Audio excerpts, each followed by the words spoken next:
I don't listen, or let my Father's will be done, and just get on. Hey guys, come on in, and as you come in, guys, please hit the thumbs up button, guys, as you enter the building. I don't know what's going on with that. Oh, you get home in these days, just get out. All these traditions kill a freedom. No, my condition is the reason I must change. Not just accepting what you say, keeping me among the dead. I had to do StreamYard today, guys, because I really didn't even want to turn this camera on today. I don't even know why this camera on. Thank you, Miss Margie. Thank you, girl. Thank you. Afraid to face reality. The system is a joke. Oh, you'd be scared to save your soul. Hey, my Leah. Hey, my Leah. I've been running these streets, Leah. Hey, Miss B, you sure have, girl. I be seeing you. I be in the chat, guys. We'll talk about it in a minute, but I be in the chat. You sure have, Miss B. Hey, Margie. Thank you so much, Miss Margie.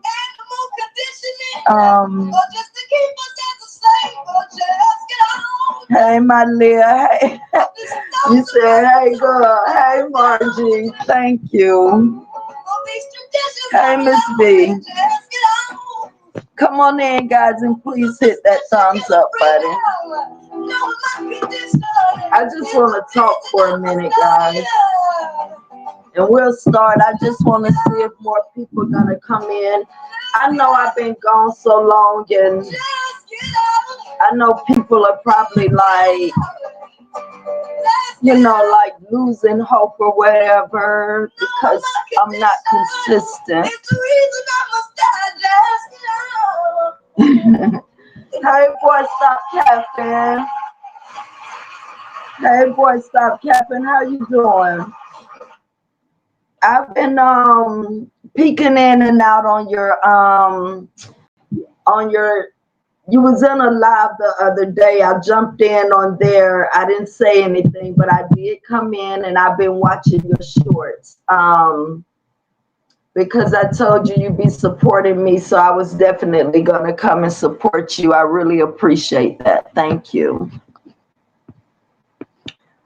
Guys, we got 11 people in the building, guys. I'm on a different we understand Tra-Luv Riders Forever. Thank you, Leah. You understand because I've lost, I think, about, since I haven't been on since my birthday, I think I've lost maybe 8 subscribers or something like that, but it's okay. I'm losing a lot more. It's okay.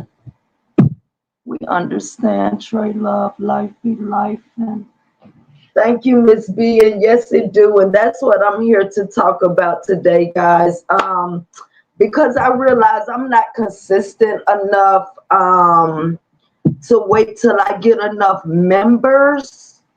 Because remember, I told you guys, and you guys got to really excuse me today. I'm really in my feelings today.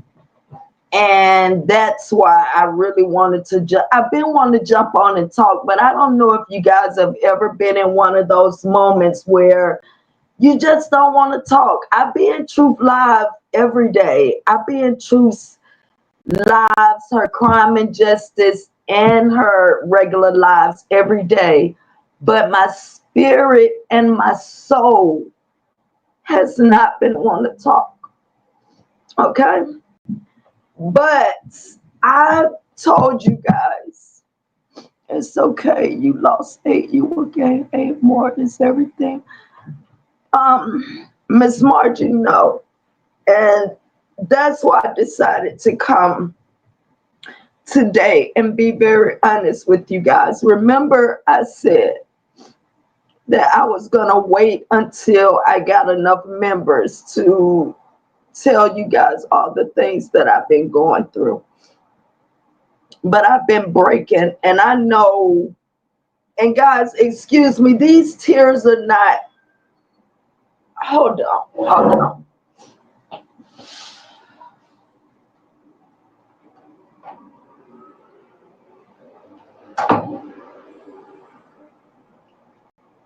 guys, these tears are not tears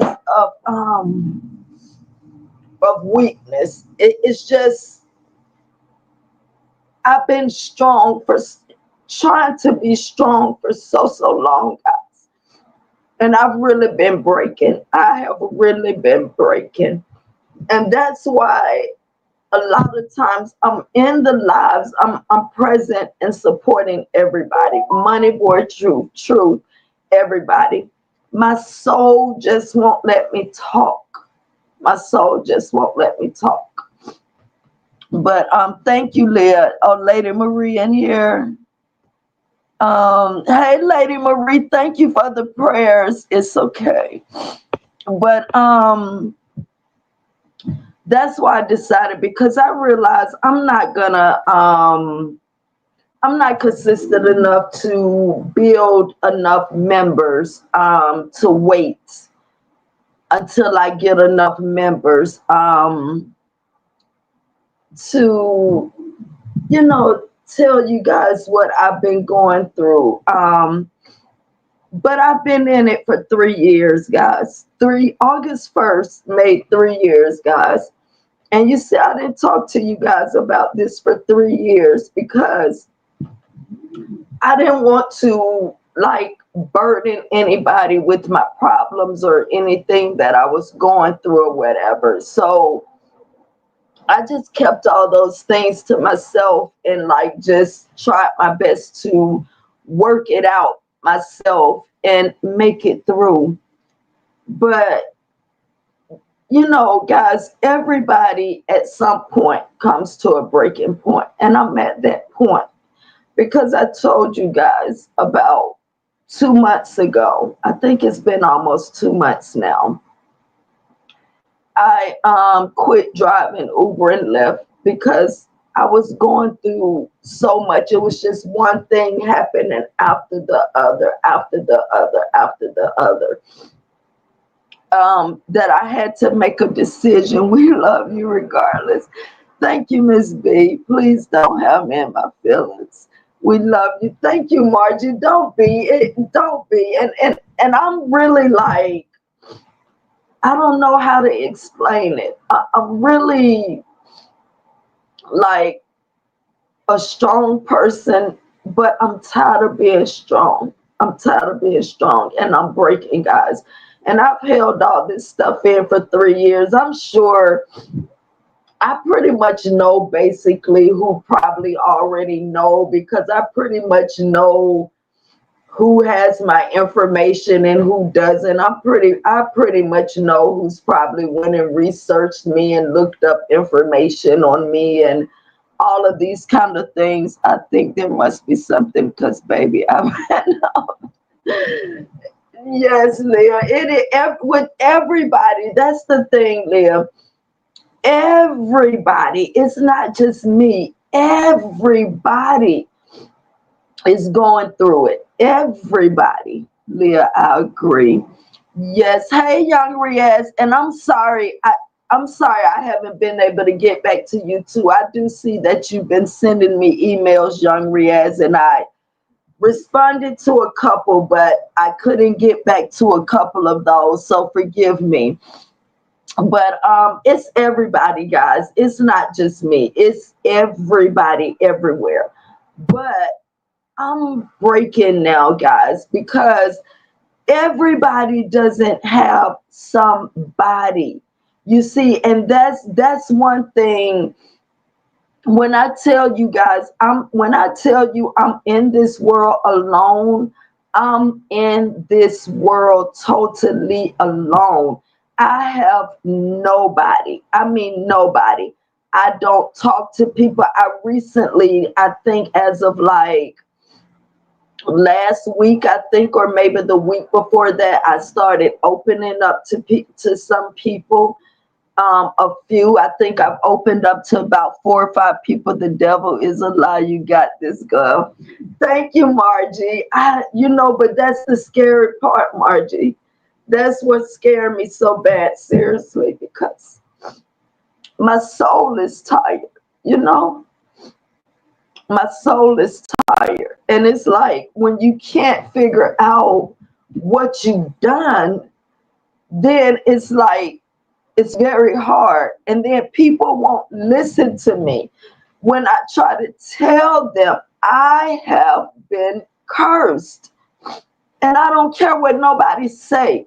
People that don't understand or don't know the feeling, they don't know. It's easy for people to say, oh, if you believe in God, then that's not going to work. All of that is just talk. I do believe in God. I do. I believe in God. But I also know what's been taking place in my life. And I also know when it started.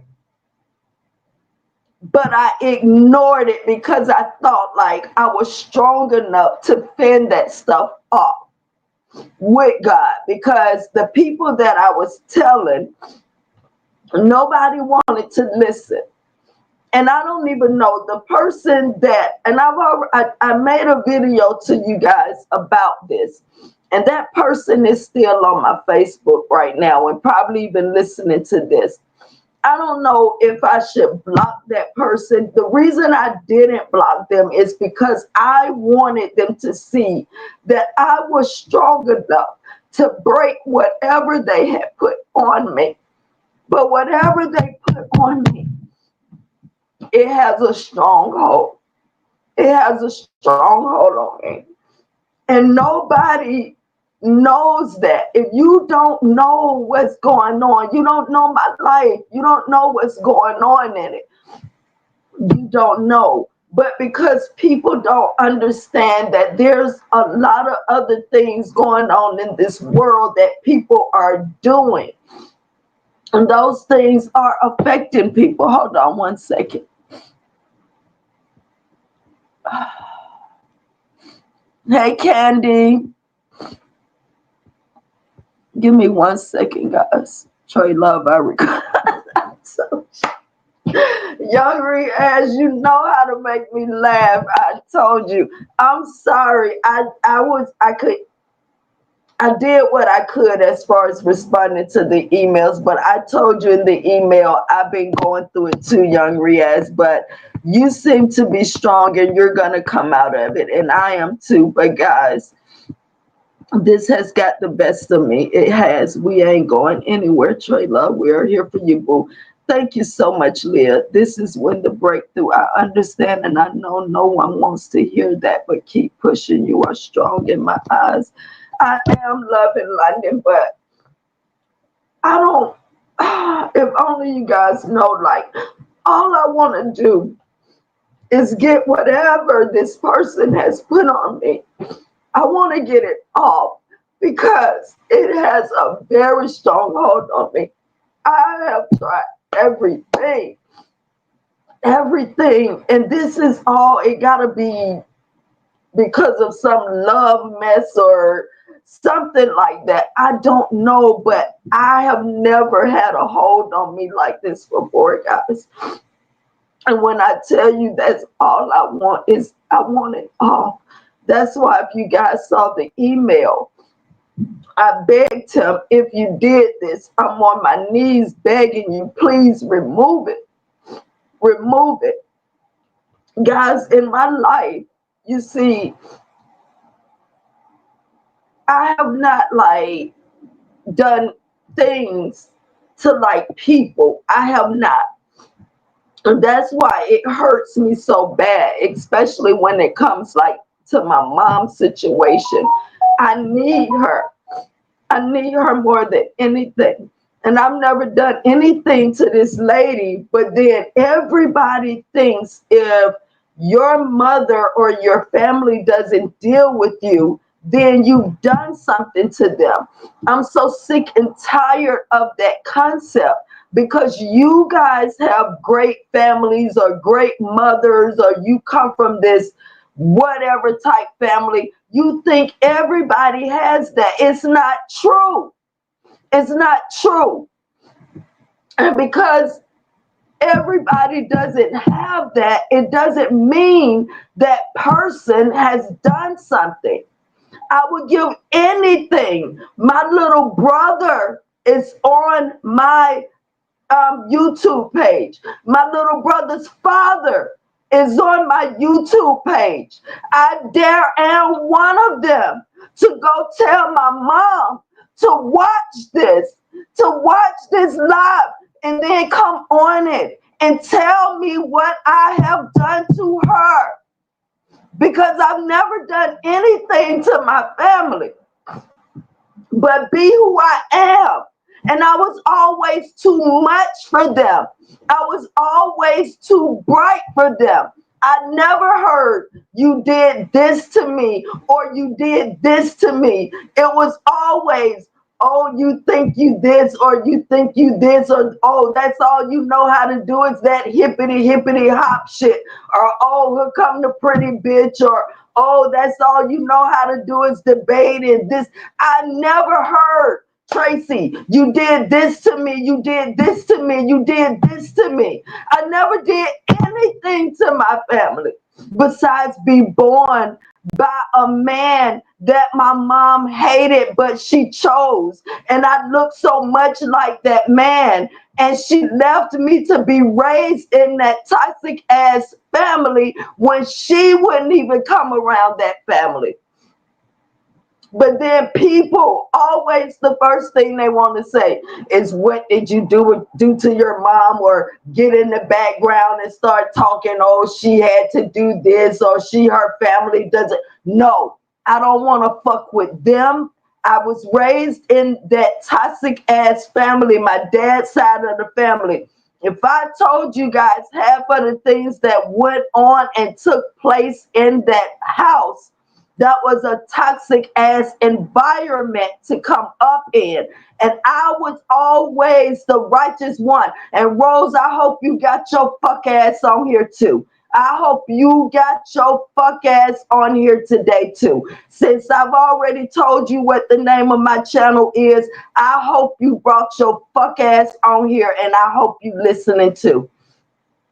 And she's from my daddy's side of the family. I'm not afraid for anybody from my family to come on here, or anybody in my real life, because I have not done shit to anybody but be who the fuck I am. I was talking to a guy friend, and then we're going to get back to the issues at hand. But I was talking to a guy friend some weeks ago, and even he told me, Tracy, I remember when I used to come over to see you, how so-and-so would be looking you up and down and this. It's been like that my whole life. It's been like that my whole life. Not because I've done anything to anybody. I've done more damage to myself than anybody else. I don't do dirt to people. I don't do dirt to people. And I mean that with every being in my body. And that's why it hurts me. I've needed my mom. Hold on, guys, because that is what, okay, Love in London, thank you. I am Tra-Luv. I recovered. Tra-Luv, time when I was anxiety state, I had pain in my chest and struggled to breathe. Well, I'm glad you got through that, young Riaz, and everything. Nothing that you go through is minimized. Everything that you go through is just as big as what anybody else go through, young Riaz. But I see that you're able to handle that, and I'm really glad that you are able to do that. I'm gonna be strong too, and I'm gonna come through this too, and I know it. But right now, guys, I am breaking. Miss B, thank you, Miss B. Leah Will. I'm gonna start from the bottom, guys, because I'm so far behind. Tra-Luv, absolutely 100. And how? Oh my God. Tra-Luv, absolutely. I don't know how to do. I'm on a different tablet, guys. So take that off. Tra-Luv, thanks. All credit to God first. Absolutely. Lady, stay blessed and balanced in life. Thank you, Tom. I remember you on here last time. And you were really giving me some encouraging words, and I asked you to come back. And I really thank you, Tom. But at some point, people break. People break. I've been where you're telling me to be for 3 years. For 3 years, you guys have not seen me come on here like this because I've been holding all this stuff in, trying to get through with just me and God. You seen me one time come on here broken, and that was the week I had to spend in the hospital. But I wasn't even this broken because I was trying to stay strong because I knew I only had me then to get through it, to make sure I heal. But at some point in time, I understand everything you're saying, but people are going to break. And I think that's what's wrong with society. We tell people to hide their feelings and their emotions so much that people are scared to release them. But that's how it builds and builds and builds and builds till people explode, because people are afraid to release their emotions. And if I had other people to release them to, I would not be here releasing them. I've been holding them in for so long. A person has to let them go, because that's what makes you this way in the inside. Tears will make you stronger. You got to let them go. And we got to quit telling people that they're weak because they show emotions, because they cry. Women, we are emotional creatures. We're going to cry. And men should be allowed to let that out too, because building all that stuff in is what gets you to this point, right? Holding all that stuff in is what gets you to the point I'm at right now, because I couldn't release it, or I was afraid to release it, or I didn't want to release it because I know most people don't give a damn. But guys, I know when I can't control it, when I'm just walking or waking up crying, or walking to the bathroom and bust out crying, or I know I'm overwhelmed and it's overflowing and I need to let it go. I know that.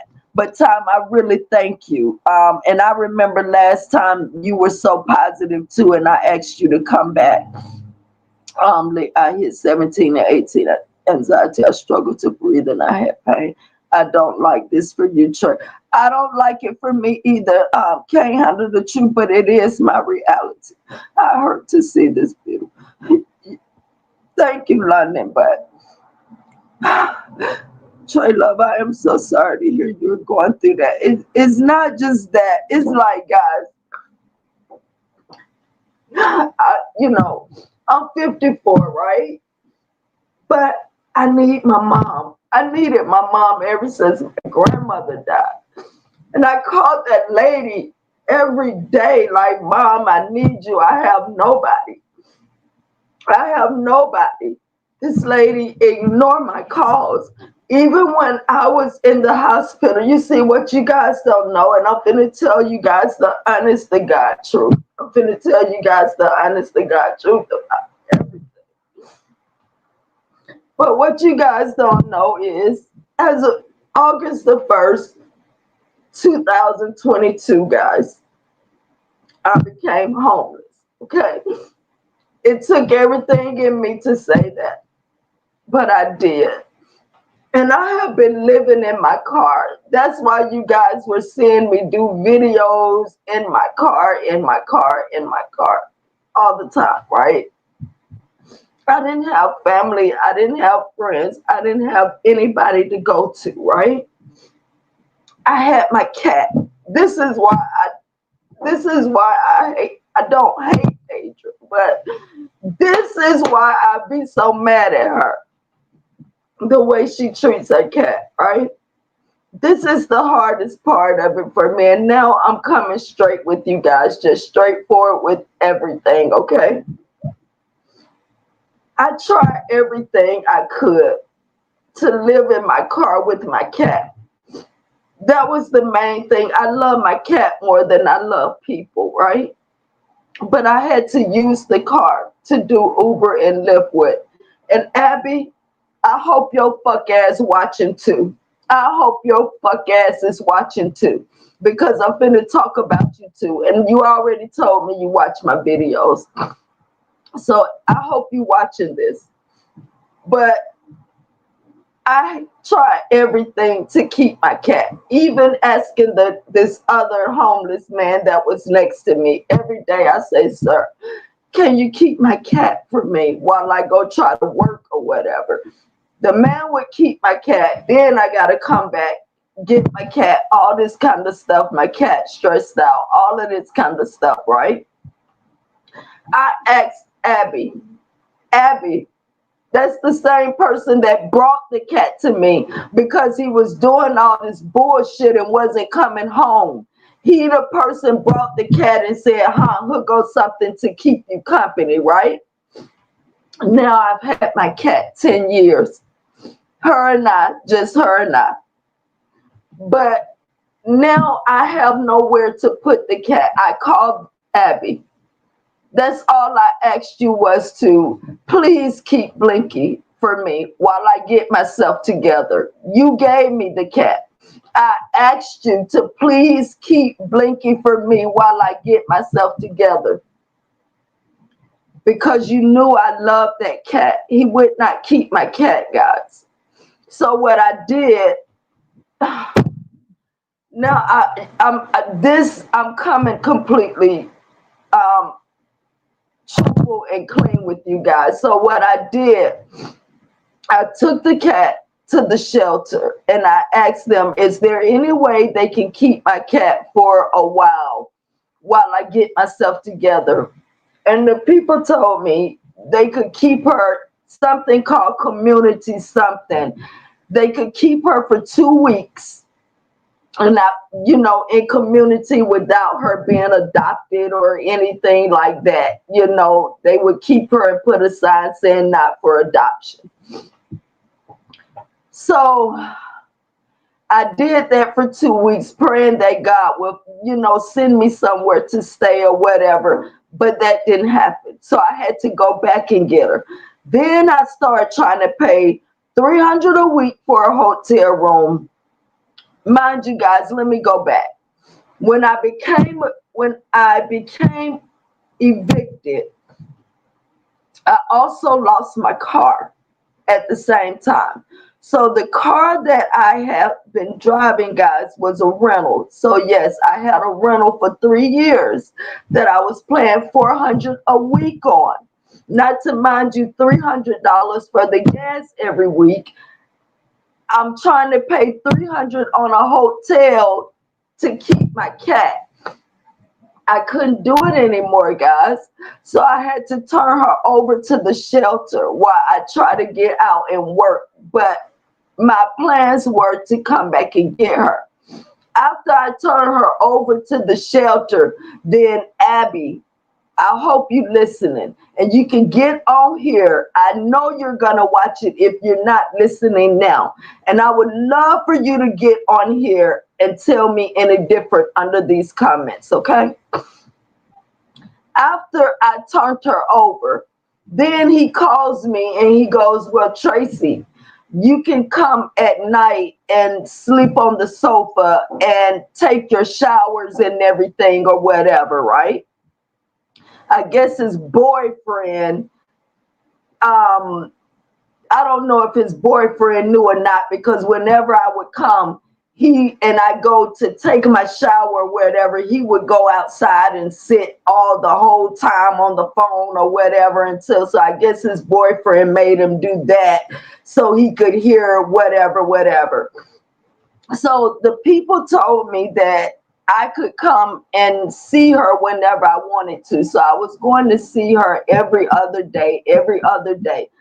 They told me that they knew that I would know she was gone if I look on there and see her picture wasn't there anymore. But as long as her picture was there, then she would still be there.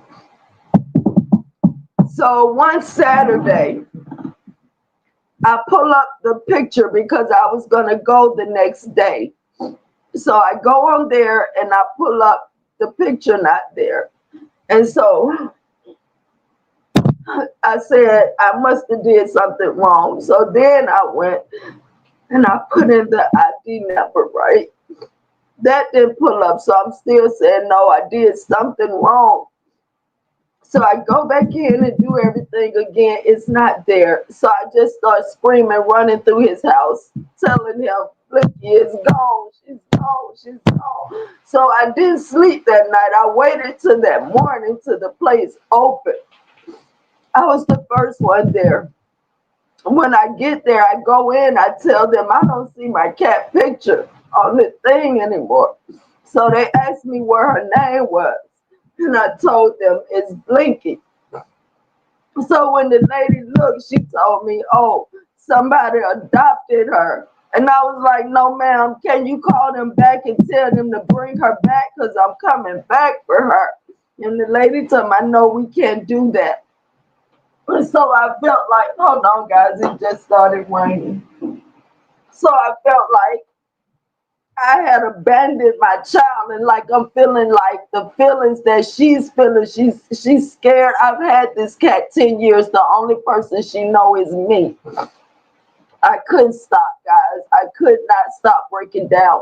Even while I'm picking my customers up, these people don't know why I'm crying, but I can't stop crying. I love my cat more than I love people. And that's why I be on Adrian like that about her cat, because I know she's not taking care of the cat like that, like she's supposed to. But we're not gonna get on that, guys. We're not gonna go there. I'm just trying to tell you the story. So I've been through all of that, guys, and I just wasn't telling you guys. I was holding all of this in, just trying to be strong. Then, guys, when I got sick, guys, I told you I fell out in the middle of Memorial Drive, which most of y'all don't know, but I fell out in the middle of Memorial Drive. I fell out twice. I didn't have nobody to call to come be with me. And the people kept saying, oh, ma'am, we're going to call the ambulance. And I kept telling them, no, I got to work. I got to work, because I knew the car was my house. So I could not work and lose the car. That was my house. So I kept telling them, no, I got to work. I'm not going with no ambulance. I told them, just give me a minute. I just need to lay here a minute and I'm going to get up. And guys, that's why I never took myself to the hospital until that Saturday, because I kept trying to work to pay for my rental car, because the rental car was my house. It was my house, guys. So I kept trying to work to pay for that. I called my mom then, and this is where we're getting back to. I called my mom. She didn't answer. I left on the voice message and I told her, Mom, I'm sick. I told her, I'm on the side of the road, Mom, and I'm sick. I'm very, very sick. And so she never called back. I drove myself onto the hospital. I called her back again. She never answered. At this time, they still trying to figure out what's wrong. And I'm telling her, I said, Mom, please. I said, I don't know what I've done to you. And I have a message in here that I sent her on that day too. But I told her, I don't know what I've done to you, Mom. But I told her, I'm in the hospital. And if I don't make it through this, Mom, please don't just leave my body. You know, you're not calling me back. Please don't just leave my body. Get it and dispose of it correctly if something happens to me. I still have never heard back from her, but I told you guys I popped up there and she wasn't friendly to me then either, which I didn't care, but I had been having dreams about her, that something had happened to her and I wanted to make sure she was okay. So that's why I popped up. And she wasn't there at the time when I popped up. She ended up pulling up as I was getting ready to leave, but I thought she wasn't coming to the door while I was there knocking on the door, but she was not. When I got in the car to get ready to pull off, that's when she pulled up and I got back out. And, I told her, I just wanted to make sure you were okay. I just wanted to see her and know that she was okay. But guys, I have not done anything to my mom. And I need her now, just like I needed her when my grandmother died. I told you guys, I was I don't know if I told you, I was my grandmother's favorite child. I was spoiled. I was. And that's why those people over there didn't like me, because my grandmother gave me everything, and she didn't do everything she did for me she wouldn't do for them, which was true, but they took it out on me, and I didn't make those choices. And I think what most of them didn't understand was my dad was my grandmother's first child. He was only 23 when he was unalive. I was 7. I was all she had left of him. I was his only child. She was already raising me because my mom was in the Navy. So I was all she had left of her first child. So I think that's why she grabbed a hold to me and spoiled me like that more than she did the others. It was me and my last uncle, which was her youngest child. We were the two that she would do everything for. And so all the rest of my aunts and uncles and cousins, they didn't like me especially. And I think that's because my mom was the only mom that wasn't a part of the family. My dad was a part of the family, and he had been unalive, since I was 7 years old, which was 1978, But they've always treated me really bad. It was the unconditional love came from my grandmother. So when she left, I had nobody. And I was calling my mom, telling her I need her. My mom is the type of lady, she haven't even talked to her. My mom got sisters. My mom got, well, 2 of them is gone now. But she haven't talked to her family either in maybe over 20 years, maybe, if not longer. I don't know, because I don't keep up with it. My cousin George is on here, and y'all see him come on here a lot. He may know how many years it's been longer than I do, because I wasn't keeping up with that stuff. But George, if you're on here and you want to chime in, go right ahead. But my mom haven't even talked to them in over 20 something years or whatever. And she do me like this every 4, 5, 6 years. The only way she just started back talking to me in 2014. And the only reason she started back talking to me then is because my little brother moved out of the house with her. They got into it and he moved in with his father. So now she want to know what her son is doing, and she know him and I talk. So finally she accepted a friend request that I had sent her 4 years earlier. 4 years earlier on Facebook.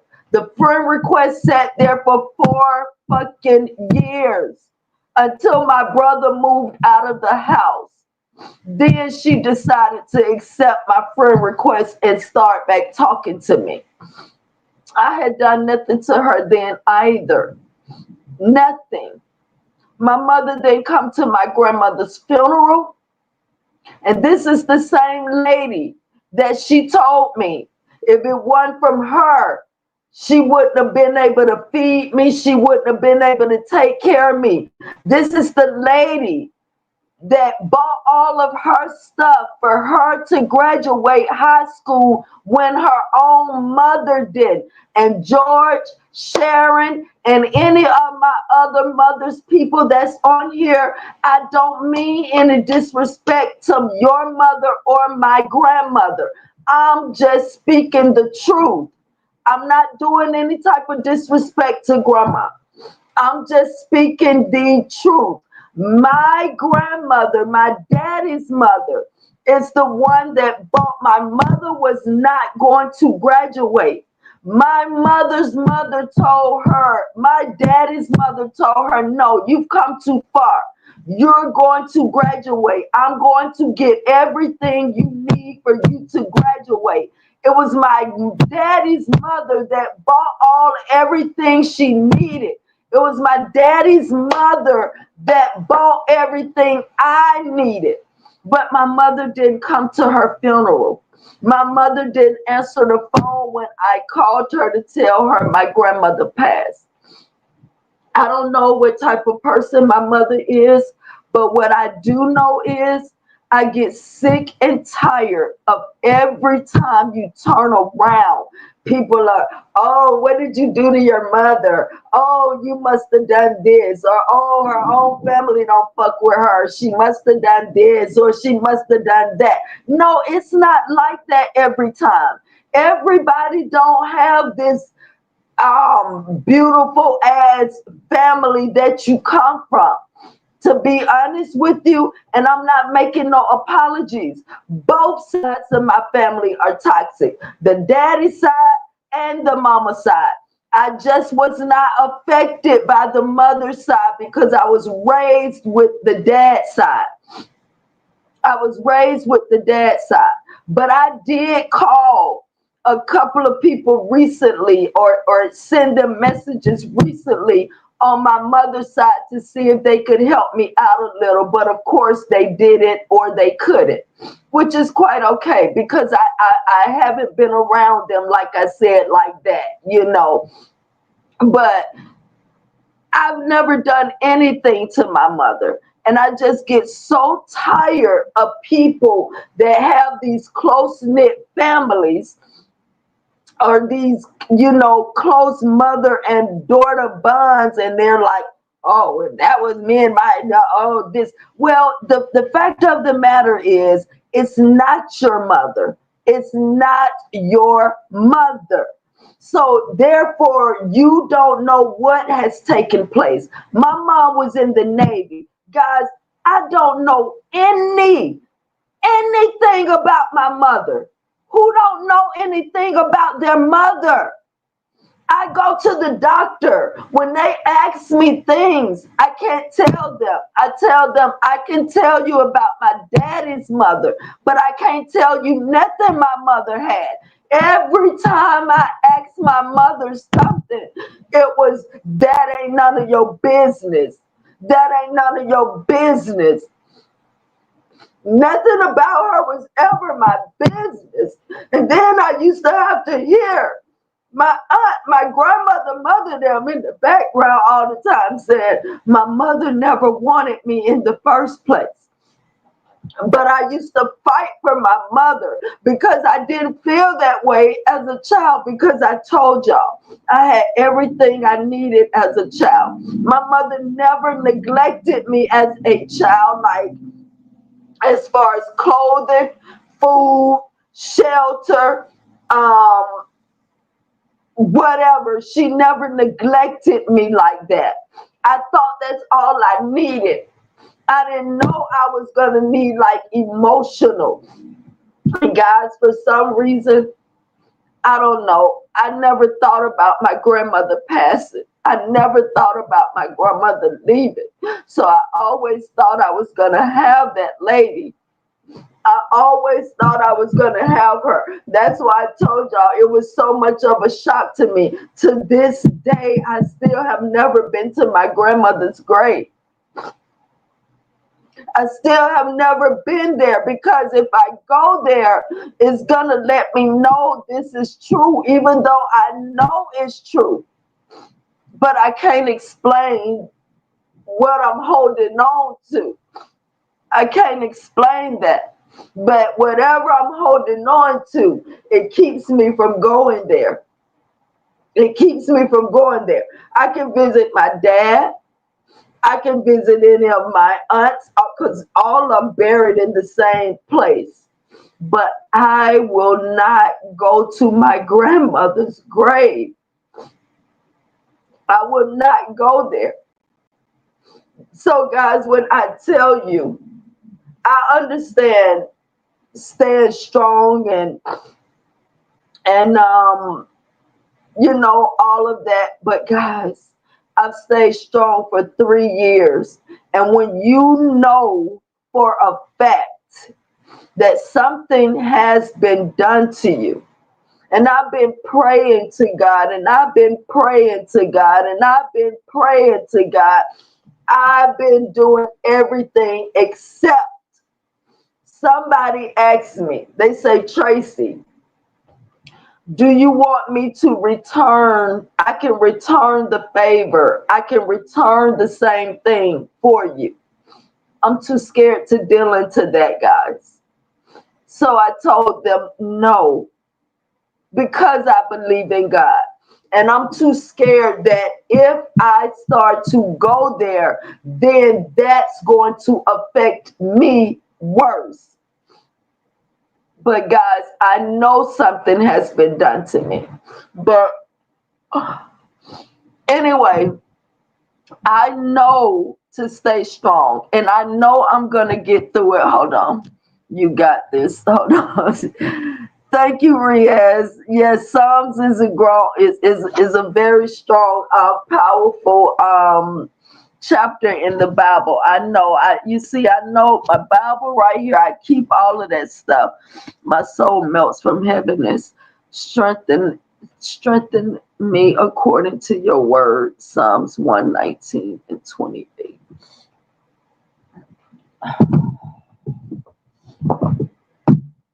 Hold on.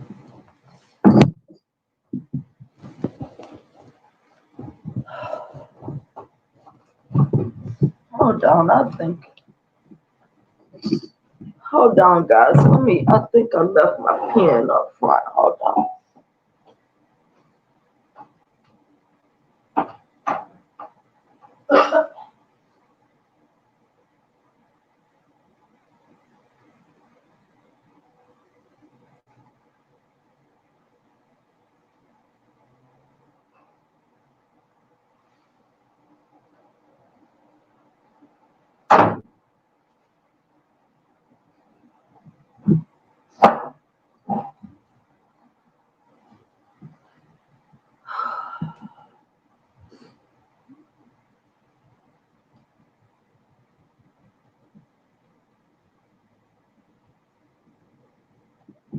What was the one you had, Riaz?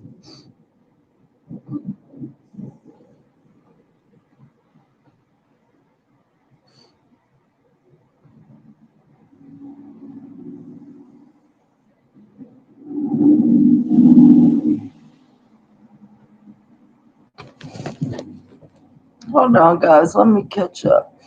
Yeah, let's slip out of that state. However, I'm on a journey to heal. My soul melts from heaviness and strength. Your words, thanks. You will not, yes, claim it, flesh, young, yes, Tra-Luv. I am so needing Nicole. Stay blessed and balanced in life. Hello, me too. Hey, Malaysia. If you have kids in the future, I don't want to experience worse pain than me. Hey, everyone. Hey, Nina Nicole. Tra-Luv, you have your Lord and Savior, Jesus Christ. He will always give you what you need, not what you want. Hebrews 13:5.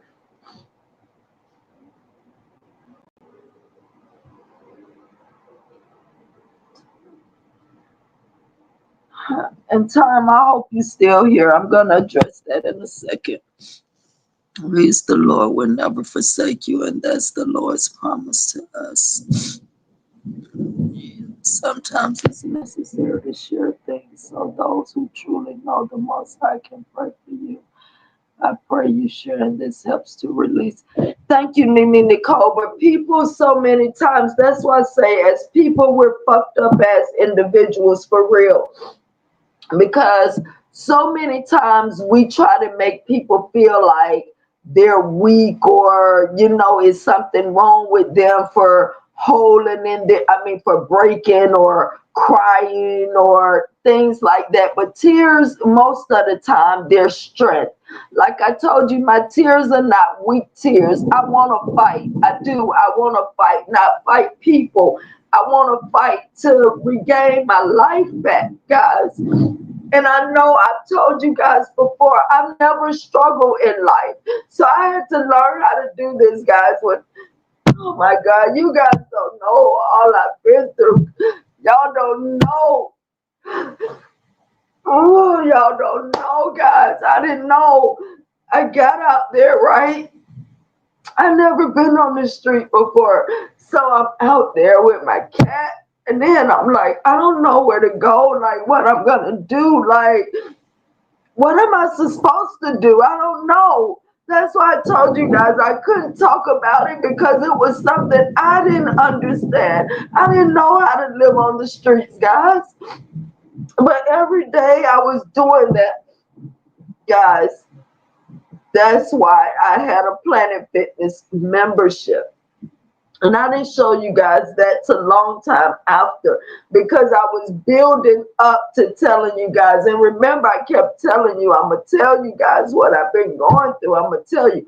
But I couldn't bring myself to do that. I just couldn't bring myself to do it. Because so many times people just tell you, oh, the same things I'm hearing now. I know I'm gonna make it through. I know all of that, guys, but I'm hurting so bad in the inside. I'm hurting so bad in the inside. And then I kept myself. I'm so thankful for the Lord that I didn't give in. I watched girls because what I started doing, I said, okay, I saw that the QT on Panola Road, they were letting people sleep in their cars up there. You know, they was calling it the safe haven. So I'm like, okay, I guess this is where I gotta be, right? Man, I was watching girls having to jump in and out of cars, turn tricks, and do all of these kind of things, right? I refuse to do any of that. I said, I don't care how low I get. I don't care what I lose. I don't care. I will not get into that type of shit. And I'm so thankful that God kept me from that. He kept me safe from that. He kept me where I didn't have to go there. But it would be at nighttime. I'm sitting there because I can't sleep. Like the first 3 months, I'm getting no sleep because I'm scared. I've never been on the streets before. I didn't know what to do. I didn't know anything, right? But I'm seeing these girls. I'm seeing all kind of people, not just girls. It's guys, everybody just doing all kind of mess, you know. And I'm so thankful to God that I didn't break to that point. I stayed strong. I didn't break no matter what. I did not break. I kept going. But guys, that's why I was telling you. I was dealing with things and I couldn't talk about it because I didn't understand it. I was just going through day by day, and that's why I thought I was going to be able to go back and get my cat, guys. That's the worst part for me right now. That's the worst part for me, my cat. I feel like I don't have children, guys. I love that cat. I have never loved anything the way I love that cat. And my cat took the place. I didn't need nobody else or nothing else but her. And now I lost her. I felt like I lost everything. And I felt like I gave my child up. And I felt like she felt abandoned and alone. Even the people told me I would go see Blicky every other day. So I'll go one day, I'll skip one day, I'll go the next day, I'll skip one day. The people tell me she won't come out. She won't come out until she hear your voice. She will not come out because that she had never been around any other cats or anybody else but me. So it's this whole thing of feeling like I abandoned my child, like I gave my child back. And I thought God was just gonna get me back on track really quick where I can go back and get her. I didn't think I was going to lose her. And that's why I asked the people, can y'all call those people and tell them to bring my cat back because I'm coming back for her. And the lady said, no, we can't do that. But guys, yeah, but see, Nina Nicole, that's the thing. People make you feel like it's something wrong. I don't care about people. Let's just keep it real. I'm not a weak individual. I'm not at all. Please, guys, don't get it twisted. I'm just broken and hurt. And I've been this way for a long, long time, even before the 3 years, because I was enduring so much and so alone. I was enduring. I didn't even tell you guys what even led up to that. My job during the COVID, they were making you take the vaccine in order to stay on employment. Well, I waited to the very last day because I really didn't want to take that stuff. But anyway, I took the first, they had the one where you had two. I took the first dose and I woke up the next morning. I could not walk. I was throwing up. I was sick. By the time they rushed me to the hospital, they were asking me something about have I ever had something called vertigo, which I had never heard of until then.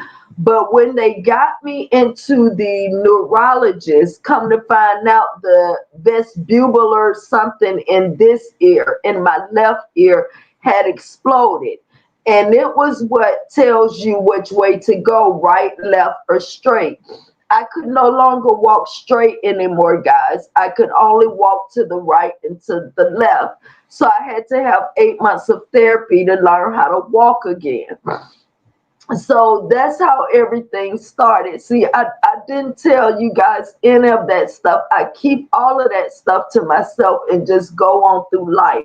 But I had to have 8 months of therapy to learn how to walk again. And they had to work on my eyes too, because all of this was connected. All of this is connected. So when my vestibular exploded in my ear, the eyes messed up too. So it wasn't 8 months that I couldn't drive, but it was a few months that I couldn't drive either. So I couldn't work. So all the back rent bagging up. And then by the time I was able to start working and stuff, now the new rent piling up on top of that. So, and in Atlanta, I don't know about anywhere else, but in Georgia, it is extremely hard for a woman with no children to get any type of help here. You just on your own. If you don't have kids here in Georgia, you are just on your own as a woman. So I really couldn't get help from anywhere. So that was the beginning of it, guys. So I just held all that stuff in, and for another thing, and I'm coming clean with you guys now, and I'm just being completely honest. I told you, I never planned on doing this YouTube channel at all, at all. But just like in my younger years, I can't stand bullies and I can't stand people that do people wrong. So I started watching YouTube in 2019, and that's when I saw what was going on. I'm not going to bring her name back into this because it's far gone now, but most people know the story. So that's when I seen that, and I made the comment under that particular content creator that was bullying her. And then when that content creator made a video about me, that's what made me jump on here and make a video about her. So guys, once I got, and the things was my personal things were already at that point boiling then. If you go back to maybe my second video, I think it was, maybe the second or the third one or something, you will start to see things piling up on the sofas and things like that. That's when I was packing everything up then. So things was going on then. But at that point, now I'm going back and forth with people. I'm not gonna just jump out now and put out what all I'm going through or whatever, because now you battling with other people, you giving them ammunition. I'm giving it to them now too, but I don't give one fucks, because what I realized is I'm breaking in the inside. I'm dying in the inside, and I need to get it out, and I need to talk. So I don't give one fucks now. I'm strong enough to come back if that's what I want to do, and do any videos to anybody that got anything to say. But that was my mind thought at the time. I'm like, now I'm already out here battling with these people or whatever. I can't come out here and be like, oh, this is what I'm going through. This is what I'm going through. This is what I'm going through. So I kept it in. I just kept it in. I just kept it in and kept trying to go. He heals the brokenhearted and binds up their wounds. Psalms 90. Hold on, I'm writing all this down, Miss Lynn, and I thank you for all of this, Miss Lynn. Hold on, and I'm gonna go back and read all of this. Psalms 147, verse 3. I'm gonna go back and read all of those. Oh, fuck, Jesus, I prayed for you and I will continue. If I was in ATL, I would be right there. Seek the kingdom of God and all his righteousness. Thank you, Nene Nicole. Thank you, girl. Keep me in your prayers. Keep me in your prayers. Leah, I know I have everything but been suffering through deep-rooted identity crisis phases since birth. I am on a journey to heal and discover myself because I don't want my future bloodline to suffer. That's beautiful, young Riaz. That is so beautiful to think about. That's the one I already wrote down. Oh, I know Psalms 23 by heart, Riaz.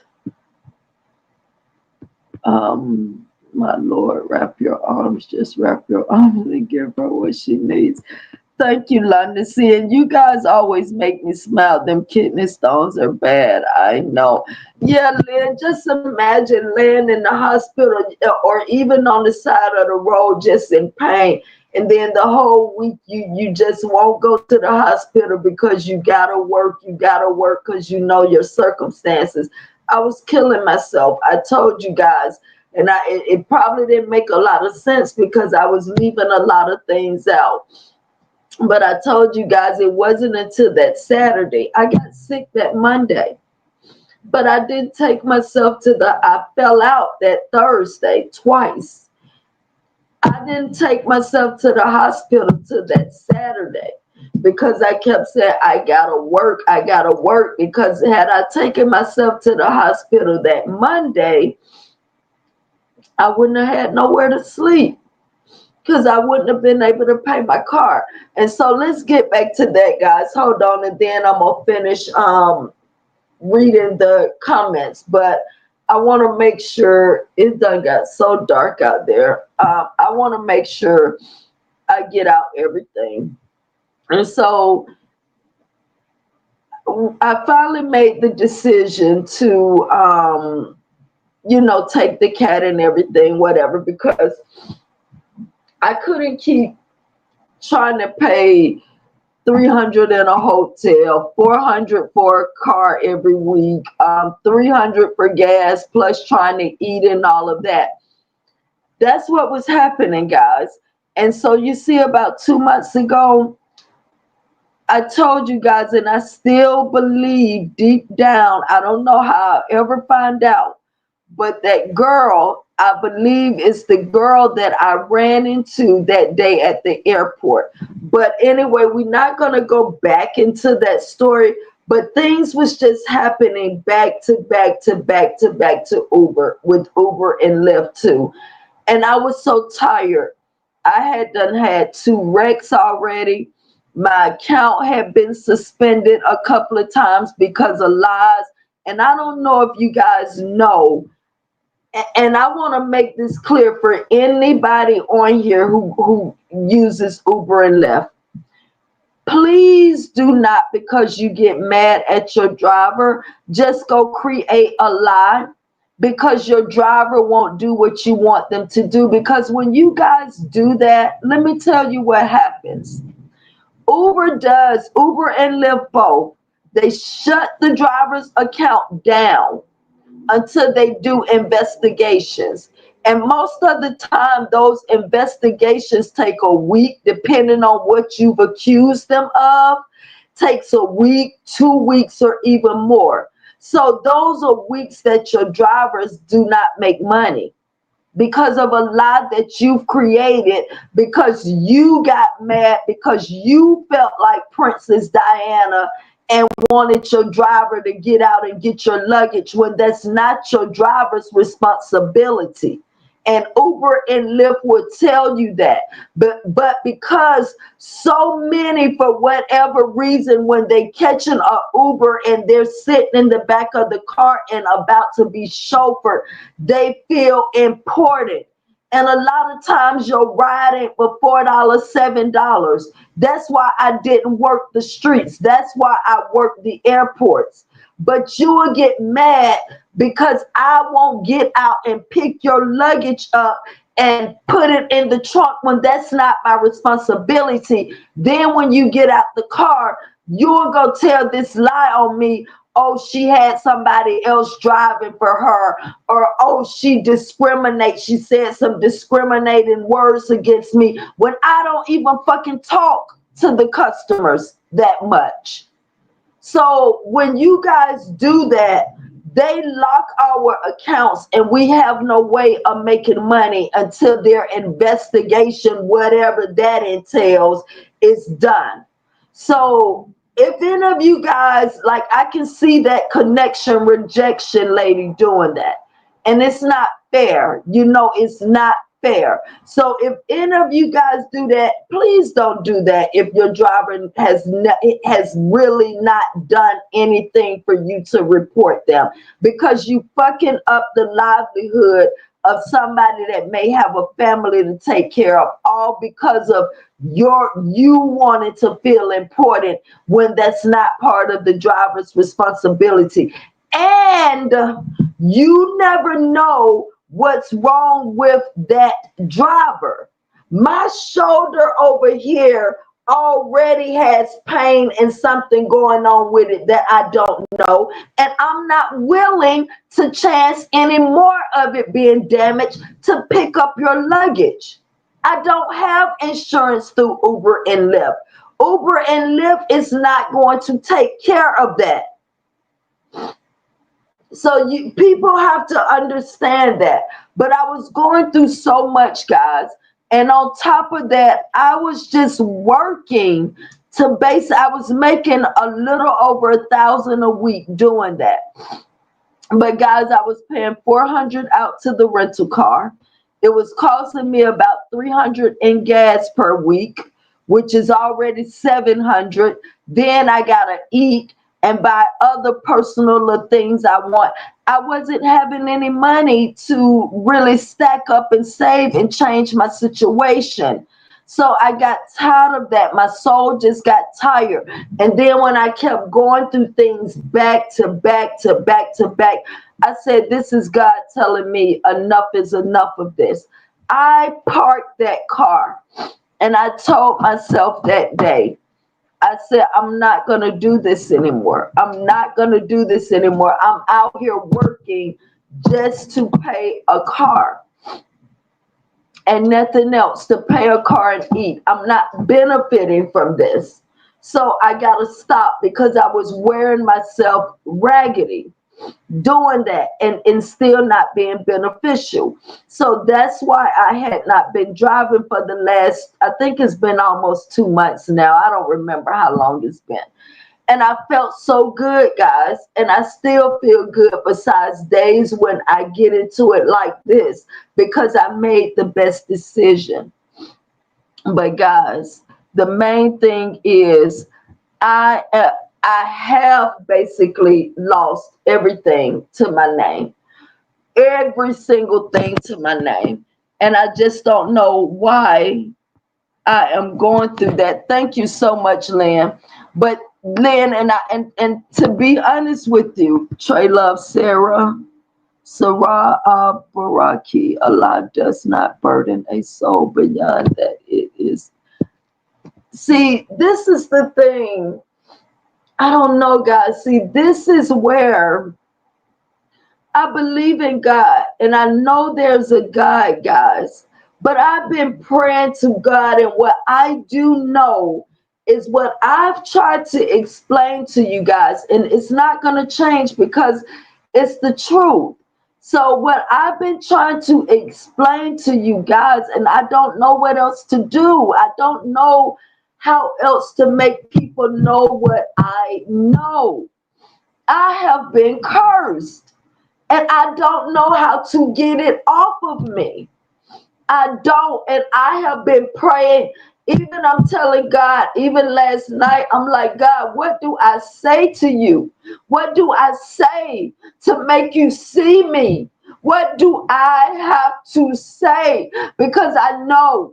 And around the last time I talked to that guy, I explained everything in that video, but I think so many people, they don't like to hear voodoo or somebody curse somebody. They start to think those people are weird or don't know what they talking about or crazy, but that's not true. It's not true.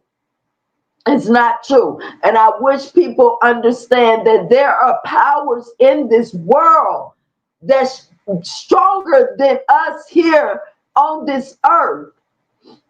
And it's people back in Africa and all of those places that's been dealing in that type shit since kid.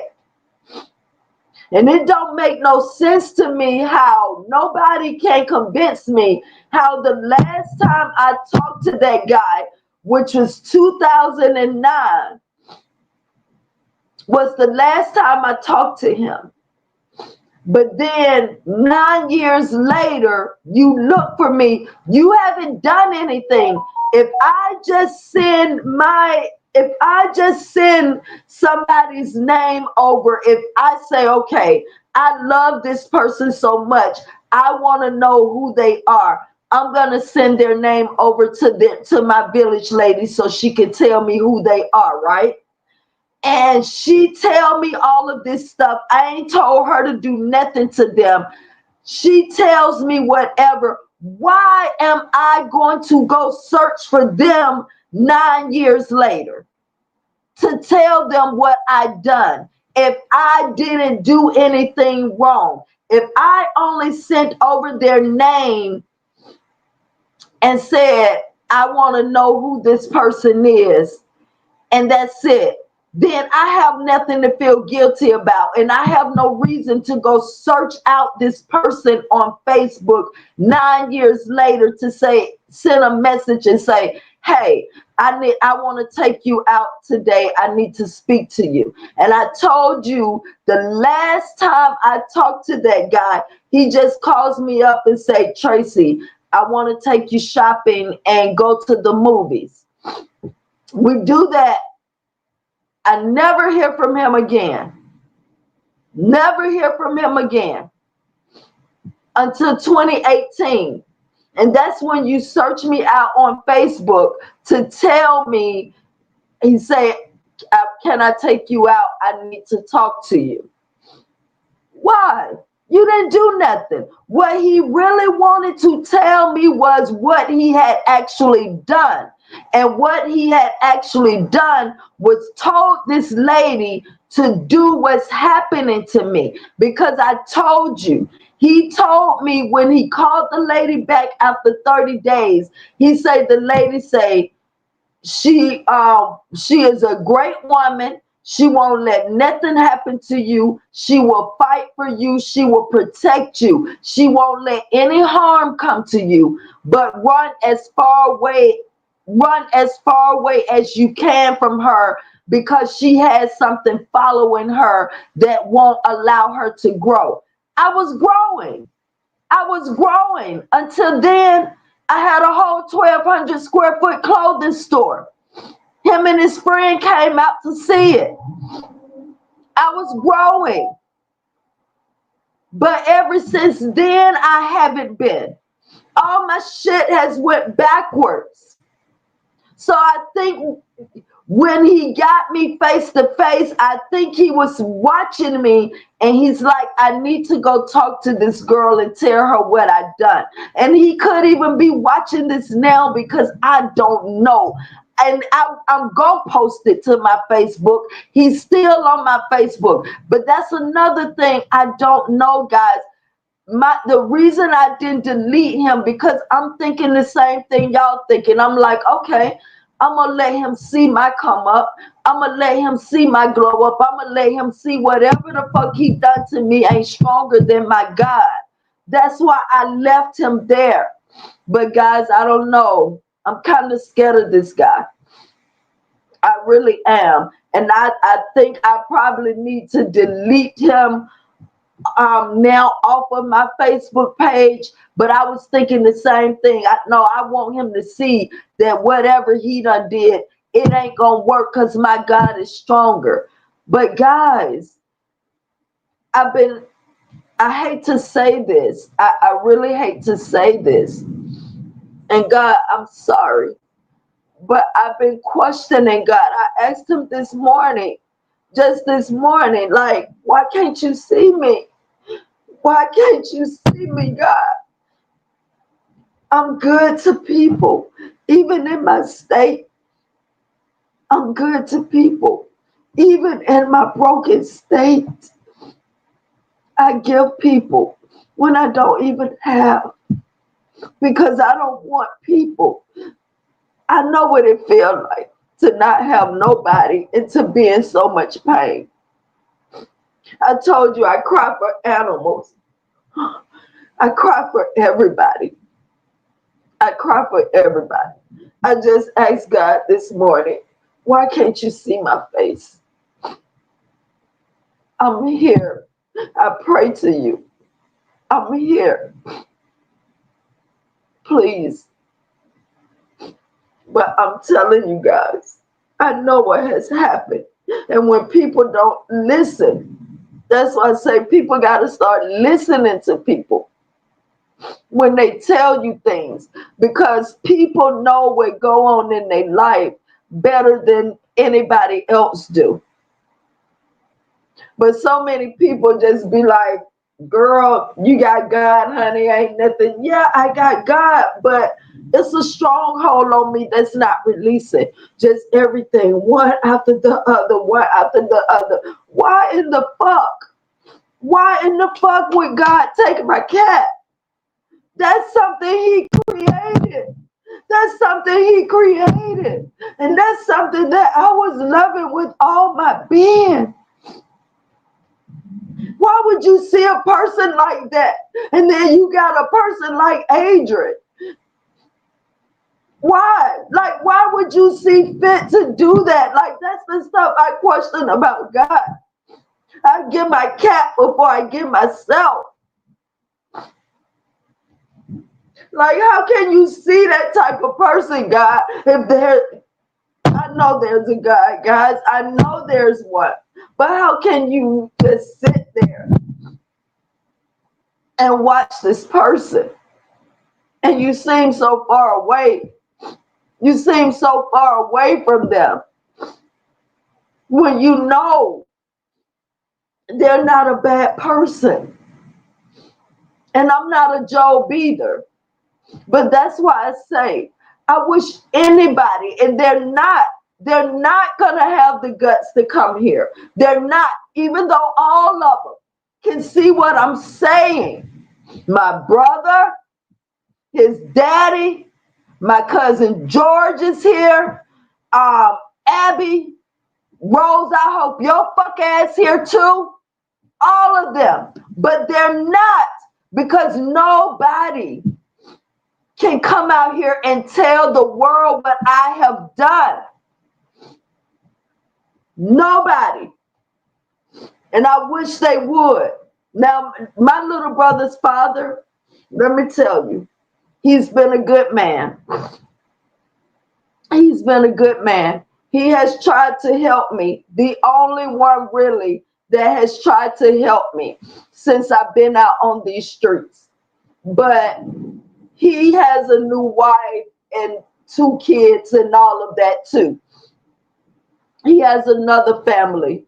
My brother's siblings are what, I think 19 and 20 now, and I respect his woman and everything, but he's been the only one that has helped me as much as he could out since I've been out on these streets. So I'm not looking at him, but what I'm saying is he's here.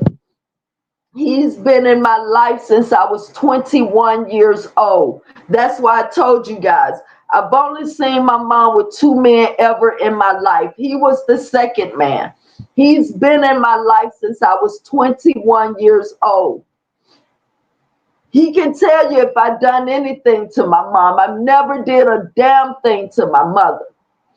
Nothing.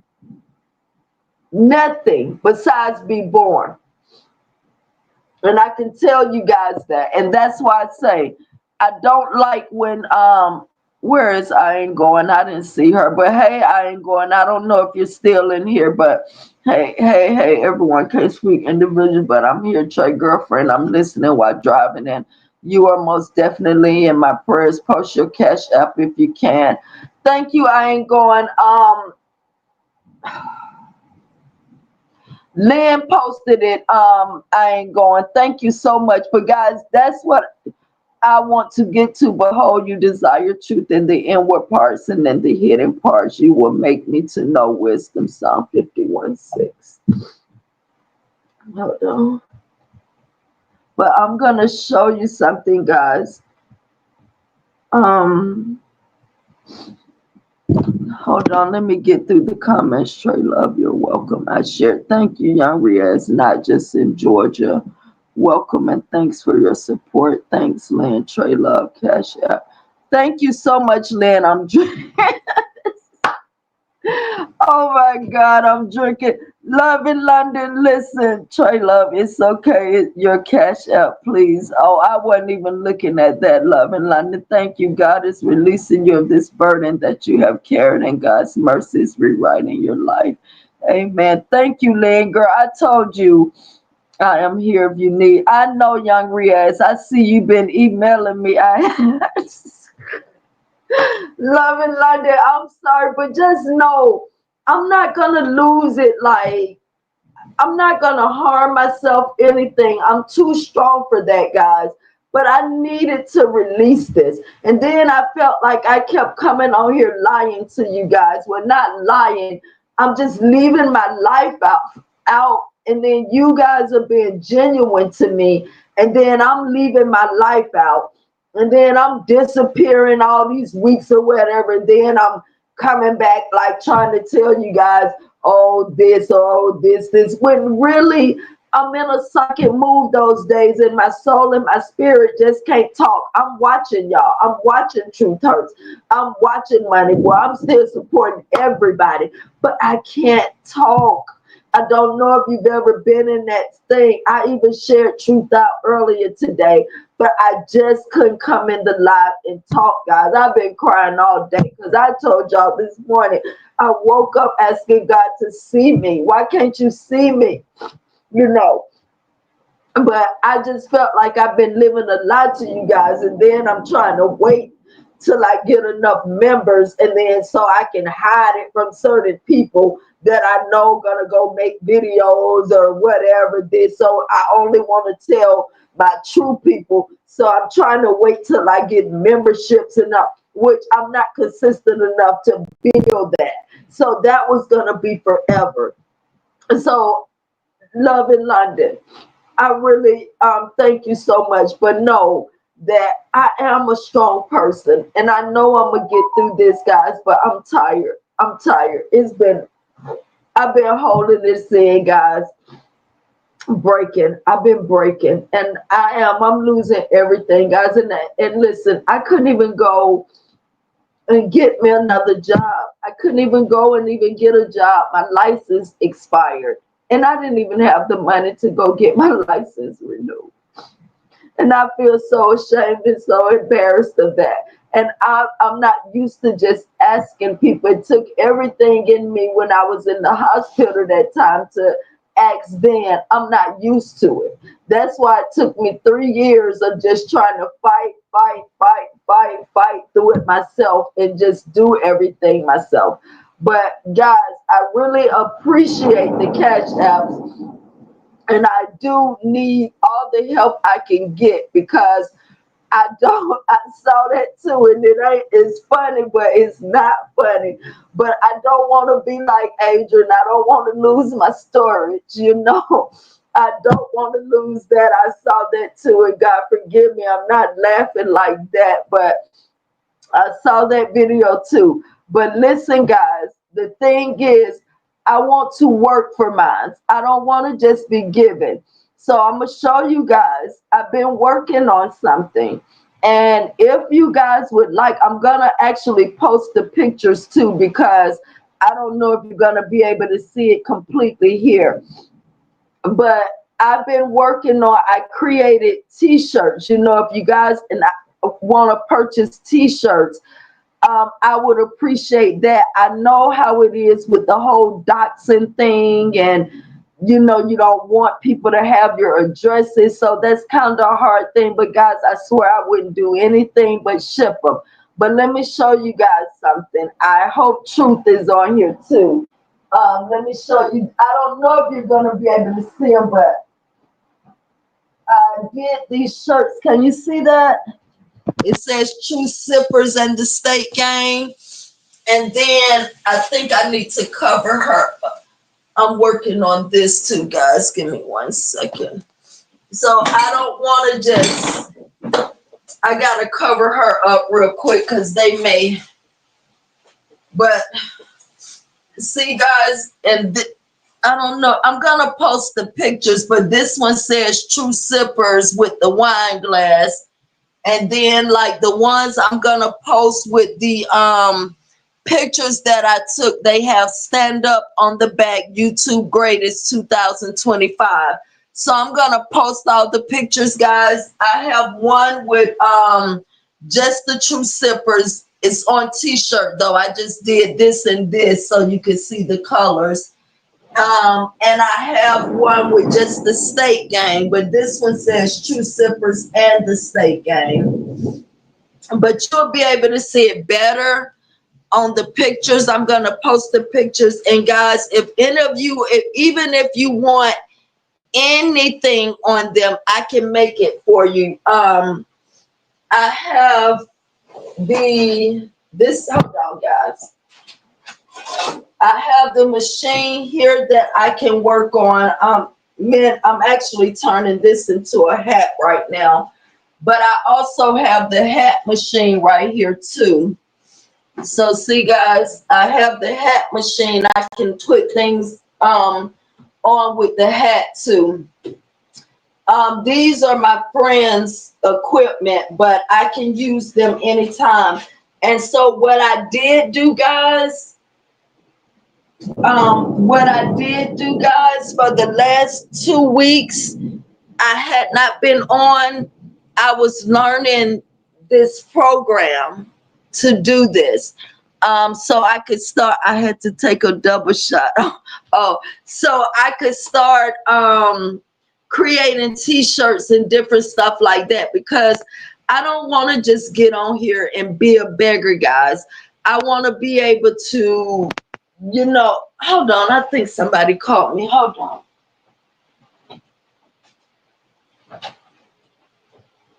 Hello?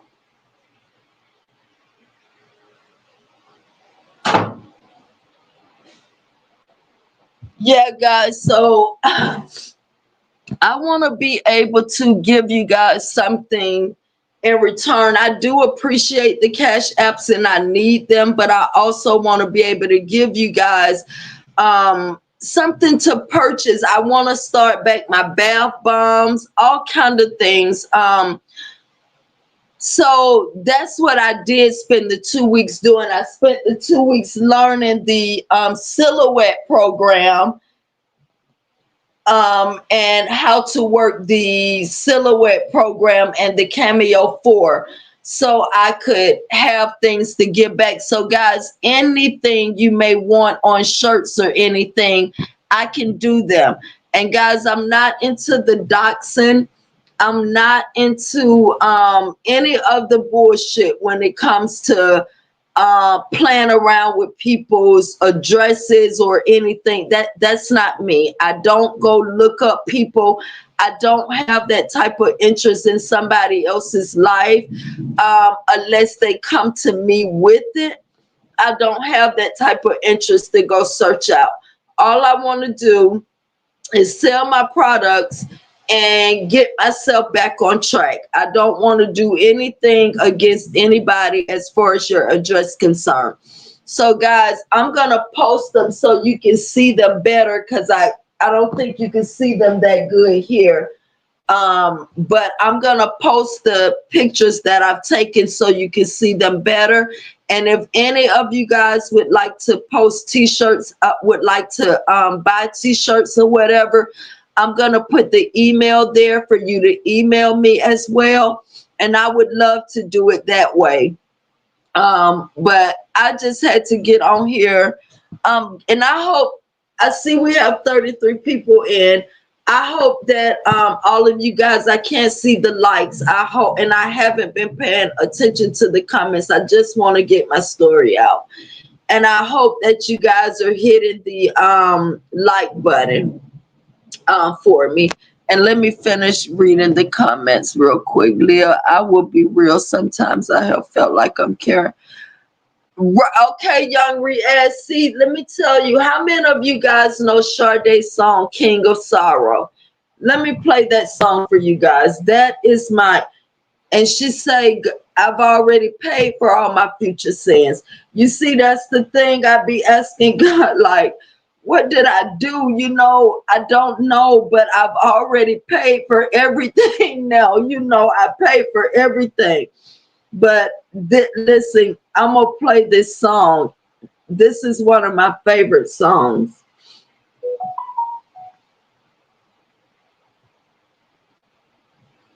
Hold on, guys. Riaz, I understand carrying other people's burdens. I told you I have the type of energy that I pick all of that up from other people too. Guys, that's why I say I wish you guys could be near me, around me, and feel me.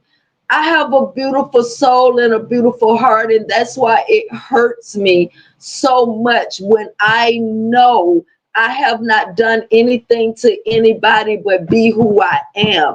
Even I think I told y'all a story, like when my grandmother died, these people all around, because my grandmother was that lady that opened up her house to everybody and just everything. So her extended family was important to her, don't get me wrong, but her grandkids were her life. But they always tried to push most of us to the side. They couldn't push me to the side because she was always like, Tracy, Tracy, Tracy, I'm going with Tracy, Tracy, Tracy. Oh, and I'm gonna tell, oh, you see, it's still something I'm leaving out for you guys. But let me say this. So I think I told you at the out, my uncle pushed everything to me to plan the funeral. I'm at the house planning the funeral. You know, you only can get so many limousines or whatever. I'm trying to make sure everybody is, you know, comfortable, but I'm taking care of her important people first. Now, everybody else coming at me fighting. Now, I don't care because they know I fight. I'm a fighter. I'm fighting all of them by myself, by myself, by myself. Even the ones that came up from Griffin. It done turned into a tuggle. Now I'm still by myself fighting all of them. I'm all up. Then my other cousin walks in the door. The first thing she goes is, Tracy just needs to learn how to humble herself. She don't know what's going on. Her children and her brother jumped up and said, Mom, she fighting for us. She fighting for us. She didn't even know they trying to push her ass to the back burner too. And I'm like, no, I'm not going for that. I'm fighting for all of her grandkids. Like, this is what's going to happen, because I know the order in which she would have wanted it done. Just like she told me right before she died, she wanted to have a party and she wanted all her children and all her grandchildren there. What did I do?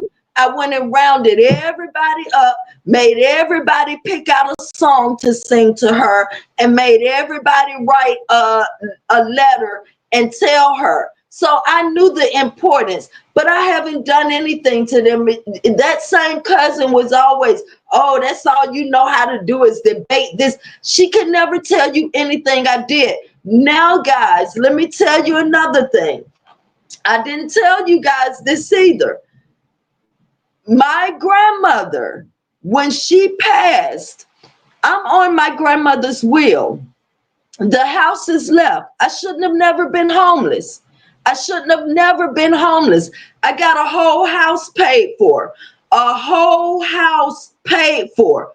That only the taxes need to be paid. My uncle, well, when my granny died, the house sat empty for about maybe, my granny died in 2010. The house sat empty to about, I think, 2016, 17, somewhere in there, because my granddaddy had went off and lived with his girlfriend somewhere. So the house was empty. It wasn't until 2017 my one aunt that was on crack moved back because her daughter kicked her out of her house because she was stealing money. That's the same one that just passed away in December. And yes, I'm putting it out here. I'm putting it out here because I done gave all of these people ample enough time to come to me, talk to me, even what I'm finna talk to you about now. I was in front of this uncle. That's where I had to move my car from when I just let my car go. But I done gave all of them ample enough time now. And I'm just done. I'm just done. But now when I put this out here, hopefully whoever would go run off and tell them, and I would love for them to come address me. I really would. But that aunt moved back in that was on drugs, okay? She was turning the house into a prostitution crack house. I moved back in over there so I wouldn't have to pay no rent no more, which Abby was paying all the rent, but I was breaking up with him. So I moved back in over there. That's when I told you, I've spoke to you guys about this before too. That's how I know connection rejection ain't smelling no drugs through no vent, because my aunt door was right next door to mine and no drugs was coming through my vent. But when I go outside in the hallway, it would hit me out there. So I moved back out because she was turning the house, and mind you, she was on the house too because she was one of my grandmother's kids. So it wasn't like I could put her out. It was all the kids and I was the only grandchild. So it wasn't like I can put her out. So I left and I went and got my own place. And so I should never been out on the street. When this aunt just died in December of, I think it's been a year now, or maybe two. She passed away. I hate bringing up true stuff too, but she passed the same day Tony passed away. So however long that's been, when she passed away, I told my uncle, I said, I'm moving back. I'm going to move back in the house. Now the house is empty. He says, oh, Tracy, it was a man living in there with her. And he asked me, could he stay on there and just pay me rent or whatever. So I already did a lease for him. So I'm like, oh, okay. Now, mind you, now I could have went and fought all of that, but I'm just like, I don't have the energy to be fighting these people. And so Remember, I don't know if I told you guys this, before all of them passed, God sent me there, or something sent me there one day. And soon as I saw all of them sitting in the living room, everybody except me, everybody who was on the house except me. So I didn't say nothing. I was finna walk on up the stairs, but because my uncle know me, he jumped up. He said, "Oh, Tracy, this is the lady who's gonna help us get the house, everything together on the house." So I said, "Excuse me, ma'am. I just want to know where I stand on here, because I already know what they were trying to do." So the lady asked me, "What's my name?" I said, "Tracy," and I gave her the last name. She looked. She said, "Oh, your name not on here." I said, "Oh, yes, ma'am." My uncle told me, "Oh, yes, it is. Yes, it is." She said, "No, her name not on here." I say, "Ma'am, I got the papers from the courts." She said, "Do you have those with you right now?" I said, "Yes." She said, "Can you bring them to me?" I said, "Yes." I took her the papers because they were in the trunk of my car or something. She told them, "We got to stop this meeting," because she got the real papers from the court, because I had the papers with the stamps on it. Evidently, they had done gave her some fake ass shit. So I knew they were up to something trying to get me off of it. So then the lady gave me her card, and my uncle said, "Oh, let me see those papers, Tracy." I gave him the papers, and I left the papers with him because I got another copy. So the lady said, she handed me her card. She said, "Tracy, you are probably going to have to go get a lawyer to fight them, because under the will, the way it's stated, it says your grandmother's living kids, and your dad was dead before your grandmother passed." So I told her right then and there, "Ma'am, I'm not going to fight them for this house. That house is not going to bring my grandmother back. They can have this house and they can shove this house up there. You know what?" That's how I felt. I was not going to fight them for that. Well, even now, when I go there to move my car, I tell him, um, Red, I'm homeless now. And he's like, "Oh, where you're sleeping?" I'm like, "In my car." He's like, "Oh, no, stop lying." I'm like, "Look over in my car." So he looks over in there, and then he's like, "Oh, okay, I'm going to take care of this. I only did them a month to month tenancy and this, all this kind of stuff. I'm going to take care of this or whatever." So I'm thinking after that month is over, he's going to end that tenancy, because he know now I need a place to stay. Well, when I went to move my car, because they would never move the car, I had to end up getting the police and all that stuff involved so I could get my car, because they had pulled two junk cars up against my car. The lady told me he just gave them a new lease to sign. So I shouldn't even be in this predicament, guys. And I'm going to tell you something. I want you guys to understand something. Give me 1 second. This is the last message that I sent to him, that I wrote to him. And I want to show you guys something. And yes, I'm putting my family business out there. I am. And I know exactly what I'm doing. I know exactly what I'm doing. Give me 1 second. Let me read the message. But I'm going to show you the last interaction. Remember, I told you they kept stealing my mail. They were stealing all my mail. And now that I think back to it, I think some stuff about that house was coming for me, and they were trying to make sure that I didn't get it, so they can tell people that we can't reach her. We don't know where she is. We don't know anything. And I think that's why they was taking my mail, because right before my aunt died, I went over there for the last time and asked for all of my mail, because you know how on the post office you can get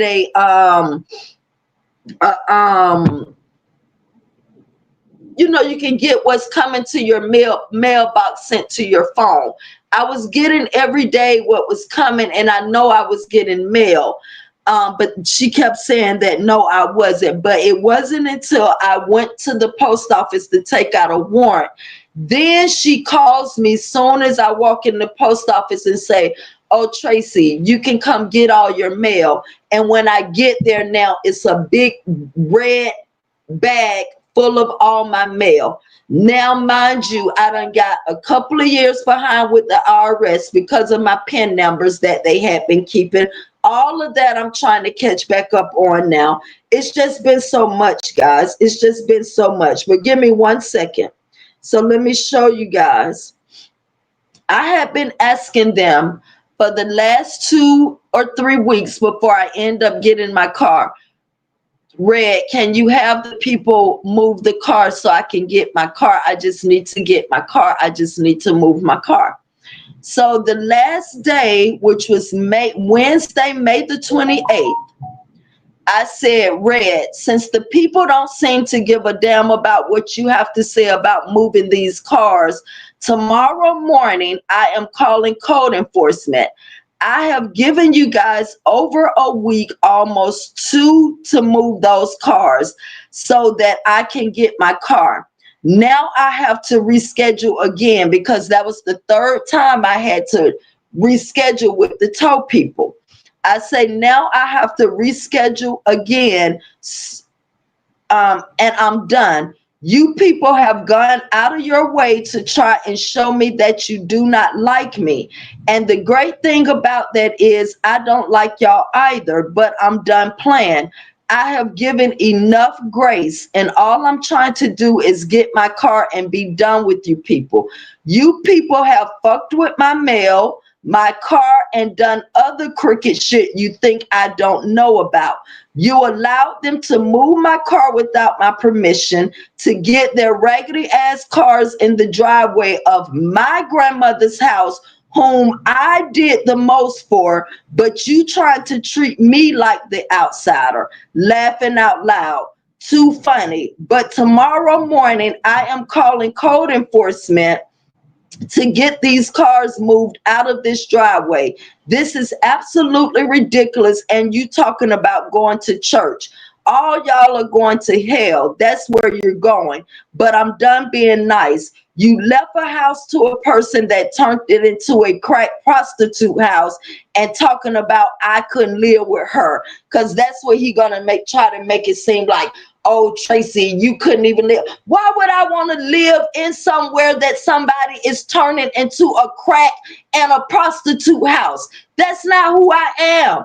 Why should you know damn well my grandmother would not agree with this. So why am I going to stay up in there and go along with it and let it happen? So that's what he said. I said, you left a house to a person that turned it into a crack prostitute house and talking about I couldn't live with her. Another laughable moment. Now you've left it to a bunch of dope heads that seem to rule you. You know your mother is smiling down on you. You're such a great individual. But I'm done, which I was being funny about that too. But I'm done. You and these people have inconvenienced me long enough. You should have contacted me in the first place to move my car instead of allowing somebody else to do it. So you will be the one to suffer the consequences. That was, and he read it, and it shows you right here that it was read. So he absolutely read it, but that was the last contact I had with him. And so that's what I'm trying to tell you guys. I've been fighting a battle against my family ever since my grandmother died, knowing I was the one that took care of my grandmother. Even him, he's this is the one that had all the money in the family. He never came around. Never came around. That's why he went crazy when my grandma passed away, because he talking about, oh, he always thought she was playing or whatever. But guys, since my grandmother passed, I have been fighting a battle. But it just got worse these last 3 years of my life, and not having anybody, any family to turn to. I had not talked to anybody about those things. Anybody.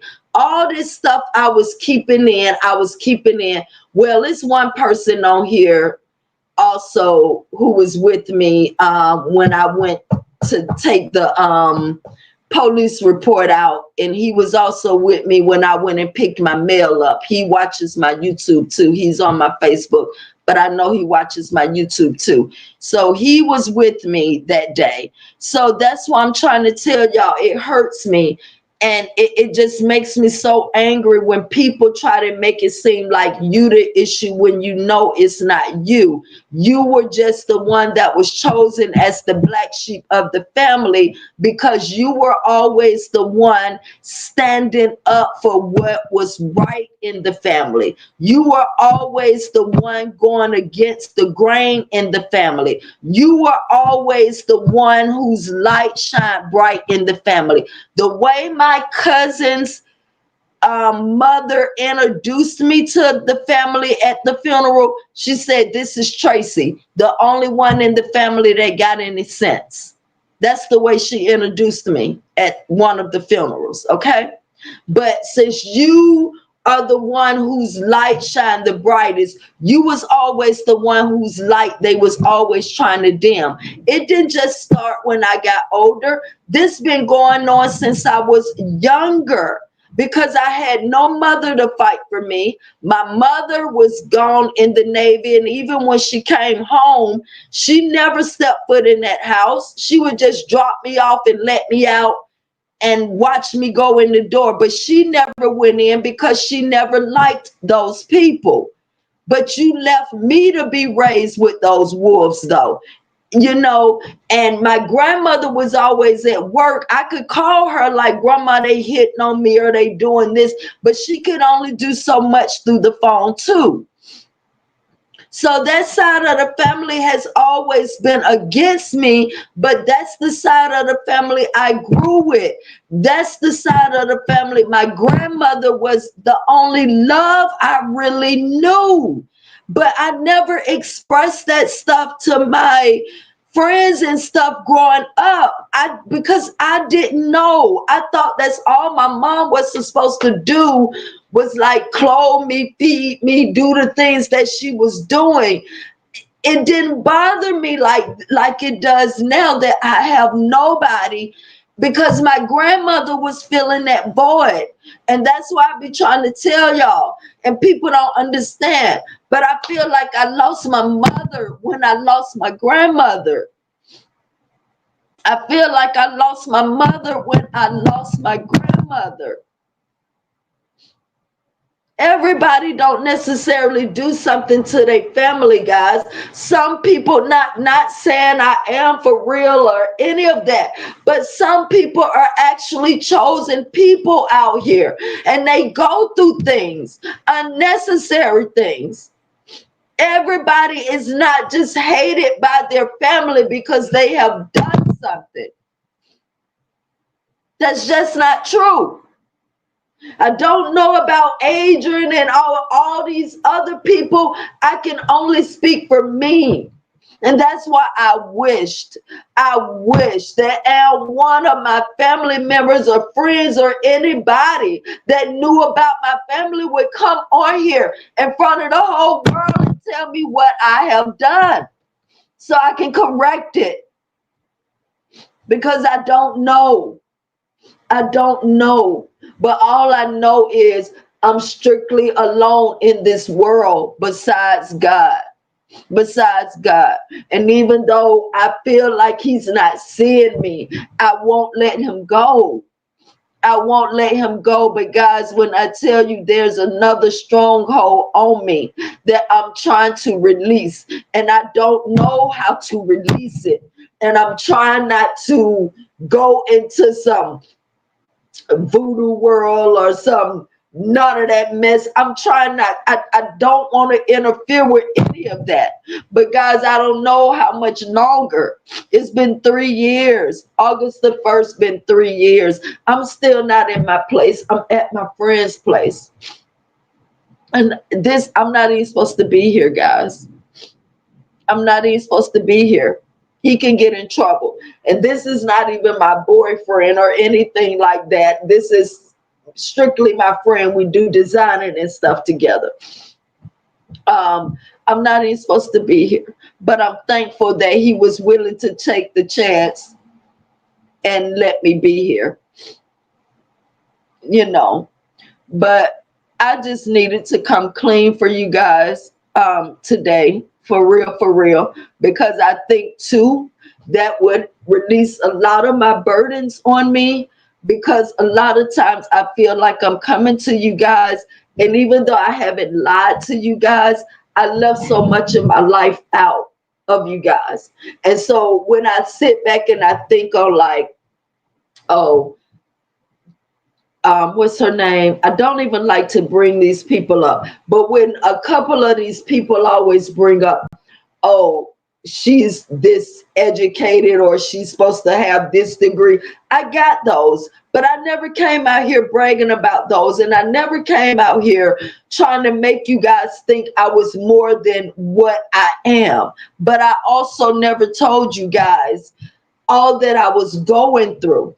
I never did that either. But that's why I hope now it makes a little more sense why I cannot stand Adrian and the way she treats her cat.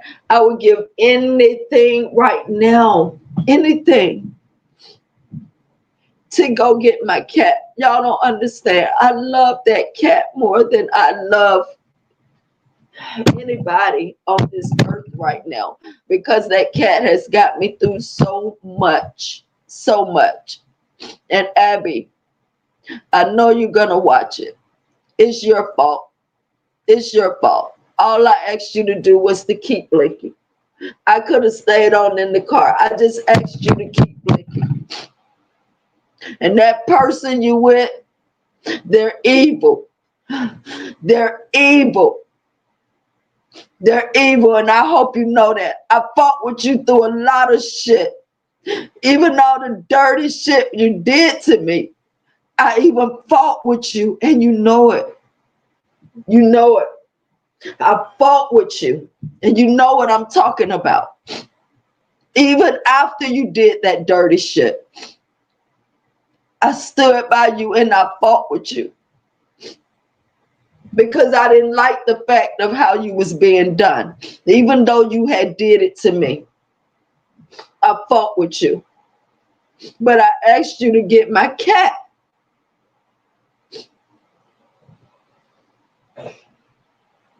So guys, I'm not crazy. I'm not none of the things. I'm just broken. I'm hurt. And I'm tired of holding things in. I miss my mom, guys. I need her. I need somebody. I'm not out here like, oh, I don't need nobody and this. I've always loved my mom. But my mom always did this to me. She'll talk to me for 2-3 years or whatever. Then she, for whatever reason, she stopped talking to me for years. She never tell me what. I used to do all my designing, and I remember I made my first wedding dress, and I sent that to her. I was so excited, and she just never responded. She never said that was beautiful. She never did anything. I had to call her like, Mom, did you see that? Did you see what I just sent you? She's like, yeah. I told you, she didn't even come to my fashion show because she argued about something that was a lie. She tried to say I was driving a drug dealer's car, and he was not a drug dealer. When she found out he wasn't a drug dealer, she never apologized to me. She never apologized. She stopped my brother. She called me like an hour or two before my senior fashion show. And she said, oh, you can come get your tickets because your brother and I decided that we're not coming to the fashion show. No, my brother didn't decide that. He was too young to decide that.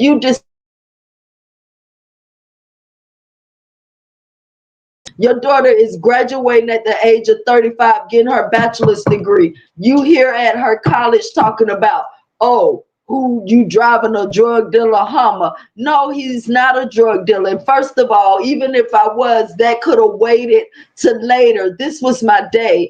I'm walking the stage and then I got my fashion show tonight. Let me get through the night before you come bombarding me with this bullshit that you don't know what you're talking about.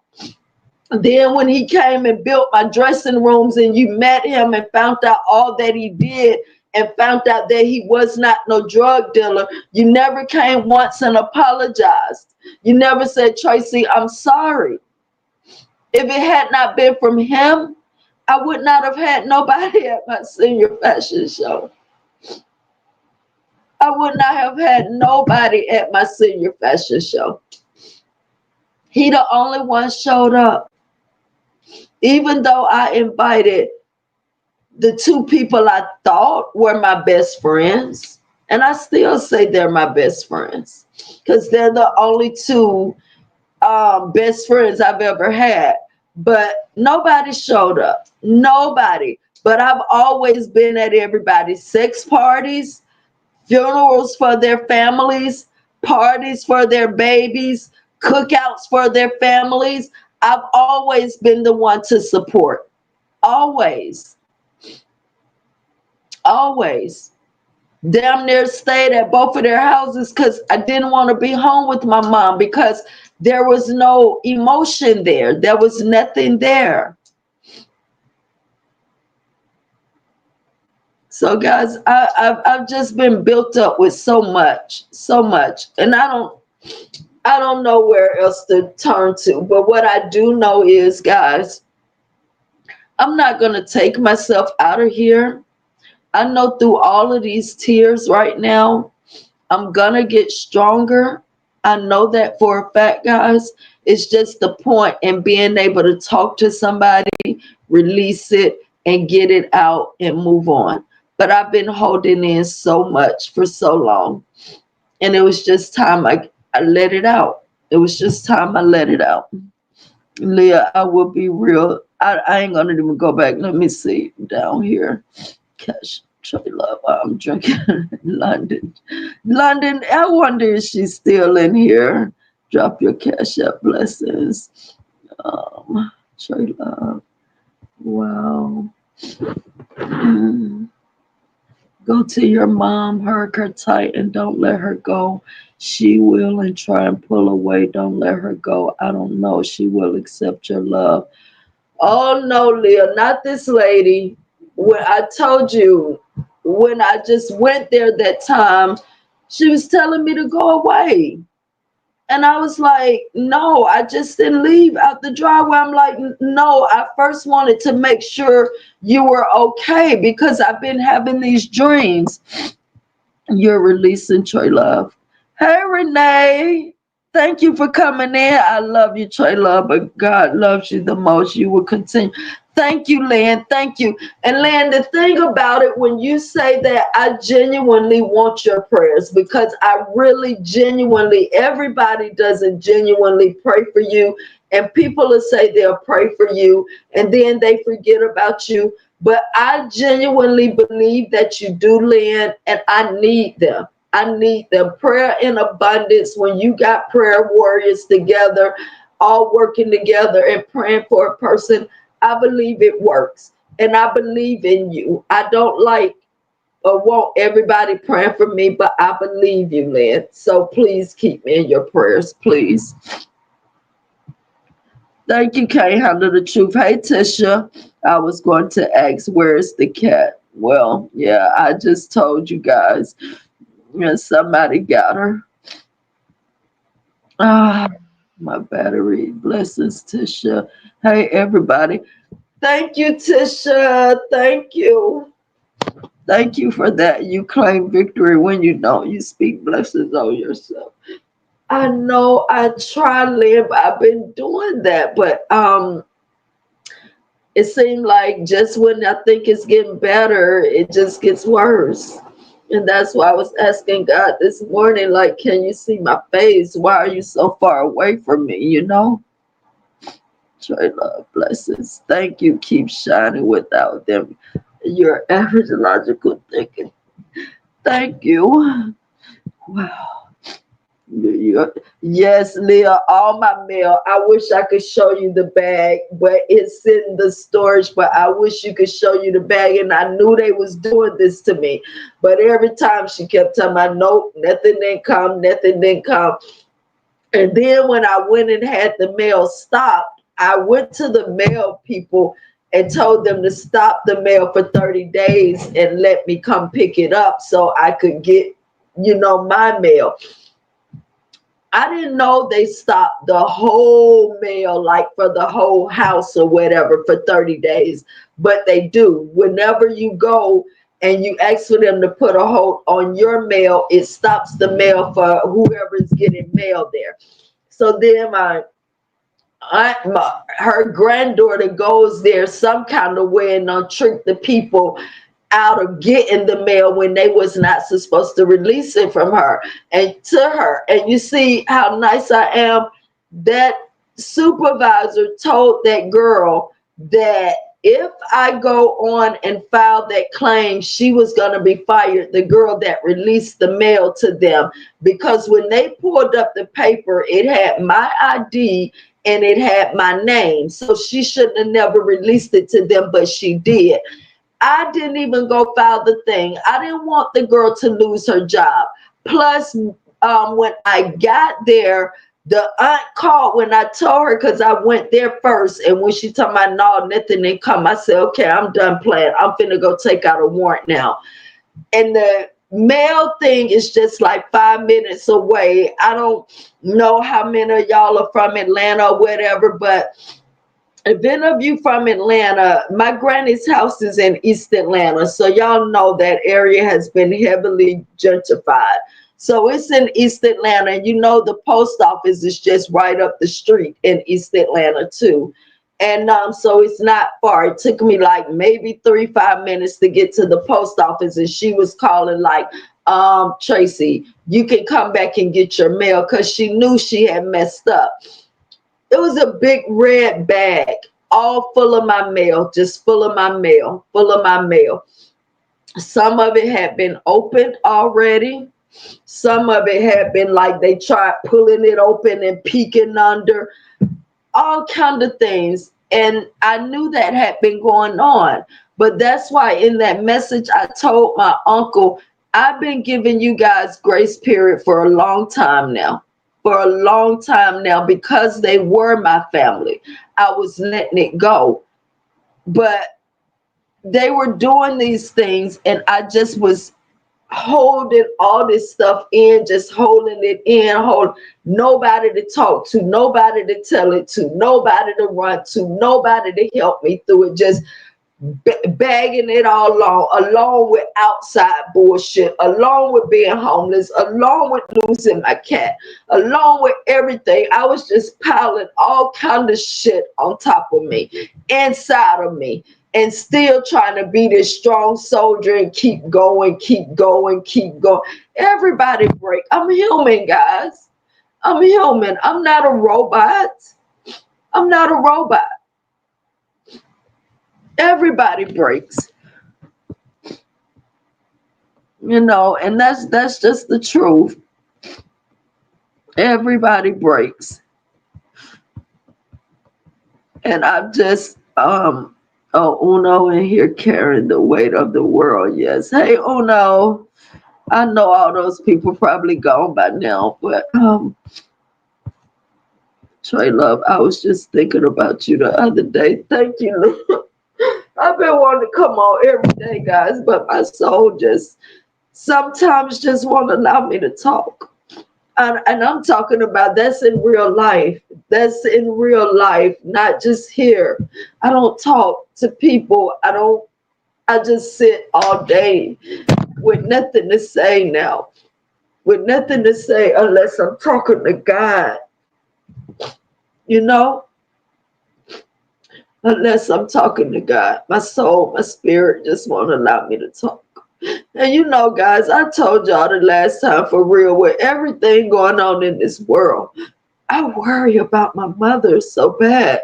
She lived in McDonough, where it's a lot of, people that don't want you there like that. I worry about her so much. I don't know, things are happening. My mother retired. Things are happening with social security, disability. I don't know if she's okay. I want to know if she's okay because I love her. I do. I love her, and I don't know what part she don't understand. And so I worry about that every day. I worry about her and my brother not being together when things really happen. I worry about what's going to happen to me out here by myself when everything just falls down or go down. I'm worried about all of that, guys. I can't lie. I'm worried about all of that, you know, because I have no force to get with to make sure I sustain whatever we're getting ready to go through, you know.